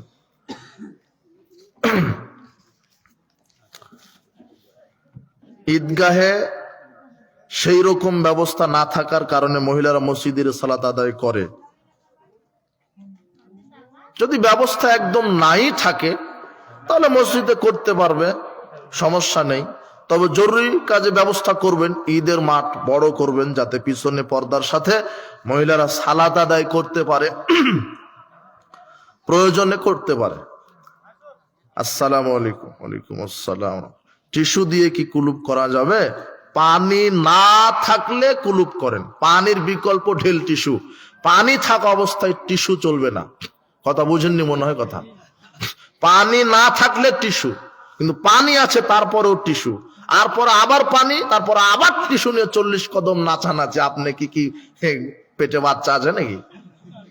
ওটা তো নোংরামি কথা। একটু কাশাকাশি দিচ্ছেন, নাচানাচি করছেন, এত বেহায়া তো ইসলাম নয়। পানির বিকল্প টিস্যু, ঢিল, কুলুপ, মনে থাকবে না? আর পানি থাকলে আর কোনো কিছু নেই। হ্যাঁ, জুমার দিন আজান চলা অবস্থায় দাঁড়িয়ে থেকে আজানের জবাব, ওটা তো হলো। ভুলে বেতের সালাত 1 রাকাতের জায়গায় 2 হয়ে গেছে, এখন করণীয় কি? আমি কি 2 সেজদা দিয়ে দিব না 3 রাকাত পূরণ করব? 2 রাকাত হয়ে গেছে। 2 রাকাতে যদি বৈঠক অবস্থায় স্মরণ হয় তাহলে 2 রাকাত পরে সালাম ফিরিয়ে দিবেন। 2 রাকাত পরে সালাম ফিরিয়ে পরে আবার 1 রাকাত পড়বেন, পরে আবার সালাম, তাহলে 3 রাকাতে হয়ে গেল। কথা বুঝেননি? ওই পদ্ধতিও আছে। মৃত ব্যক্তির নামে ইফতারি ও কুরবানি দেওয়া যাবে কি না? মৃত ব্যক্তির নামে ইফতারি কুরবানির কোনো দলিল নাই। জীবিত মানুষের জন্য, জীবিত মানুষ ইফতারি করাবে। মৃত পিতামাতার নামে ইফতারি চলবে না। স্ত্রী খোলা তালাক দেওয়ার পরে আবার ফেরত আসতে পারবে? হ্যাঁ, স্ত্রী যদি খোলা করে নেই, 100 বার যদি খোলা নেই 100 বার আসতে পারবে। কথা বুঝেননি? সমস্যা নেই। স্ত্রী খোলা নেওয়ার পরে আবার যদি আসতে চায় আসতে পারবে, যে কোনো সময় আসতে পারবে। বাবা মাদক সেবন করে, তবে খোলার ইদ্যত 1 মাস, খোলার ইদ্যত 1 মাস পর আসবে। ওই 100 বার যদি খোলা নিয়ে চলে যায়, চলে আসবে। বাবা মাদক সেবন করে, এখানে ছেলের করণীয় কি? ও নসিহত করবে, আব্বা এটা হারাম, এটা কাবিরা গুনাহ, এটা জাহান্নামে যাওয়ার কারণ, এইভাবে নসিহত করবে। আর কোনো কারণ নেই, আর কোনো করার দরকার নাই কিছু। নসিহত, উপদেশ, আর আল্লাহর কাছে দোয়া করবে, আল্লাহ আমার বাবাকে হেদায়েত দান করো। আমার বড় ভাই জেনাকার, আমি ছোট ভাই হিসেবে করণীয় কি? উপদেশ করো, সতর্ক করো। তুমি সতর্ক করো যে ভাই জেনা কাবিরা গুনাহ, এই পথ থেকে ফিরে আসতে হবে। আল্লাহর কাছে তার জন্য একই কথা। গায়েবানা জানাজা কিভাবে পড়া হয়? ওই জানাজা সারা দেশব্যাপী যেভাবে পড়া হয়, এটা কতটুকু শরীয়ত? গায়েবানা জানাজা, যার জানাজা হয়েছে তার কোনো গায়েবানা জানাজা নাই। যার জানাজা হয়নি, মনে করেন এমন এক ব্যক্তি মারা গেছে, তার জানাজাই হয়নি, দাফন হয়েছে ঢাকাতে, আপনি এখান থেকে শুনেছেন। এখানে আপনারা এখান থেকে গায়েবানা জানাজা করতে পারেন, কেবলামুখী হয়েই, যেভাবে মনে করেন যে লাশ সামনে থাকে ওইভাবে সবাই জানাজা করবেন, এটাই গায়েবানা জানাজা। গায়েবানা জানাজা কার? যার কি হয়নি জানাজা। আমার ছেলের স্ত্রী থাকার পরেও অন্য মেয়ের সাথে কথা বলে, এটা সারানো সম্ভব হচ্ছে না, এখানে আমার করণীয় কি?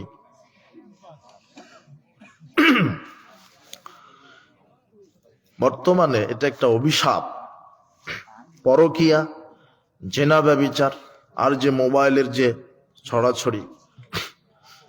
আপনি আপনার ছেলের প্রতি কঠোর হবেন, যেহেতু আপনি বাপ, প্রয়োজনে পিটাবেন। এটা জেনার রাস্তা, এইভাবে করলে তোমার বাড়িতে থাকার জায়গা নেই, কঠোর হতে হবে,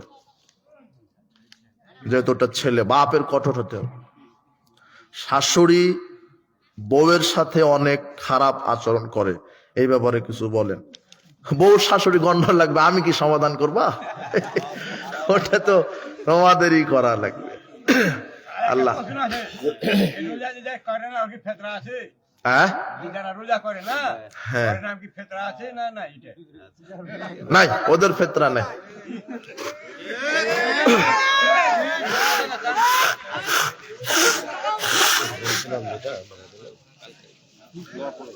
যারা ইচ্ছাকৃত অবস্থায় সিয়াম রাখছে না তাদের দরকার। বলছিলাম কথাটা যে ওই যে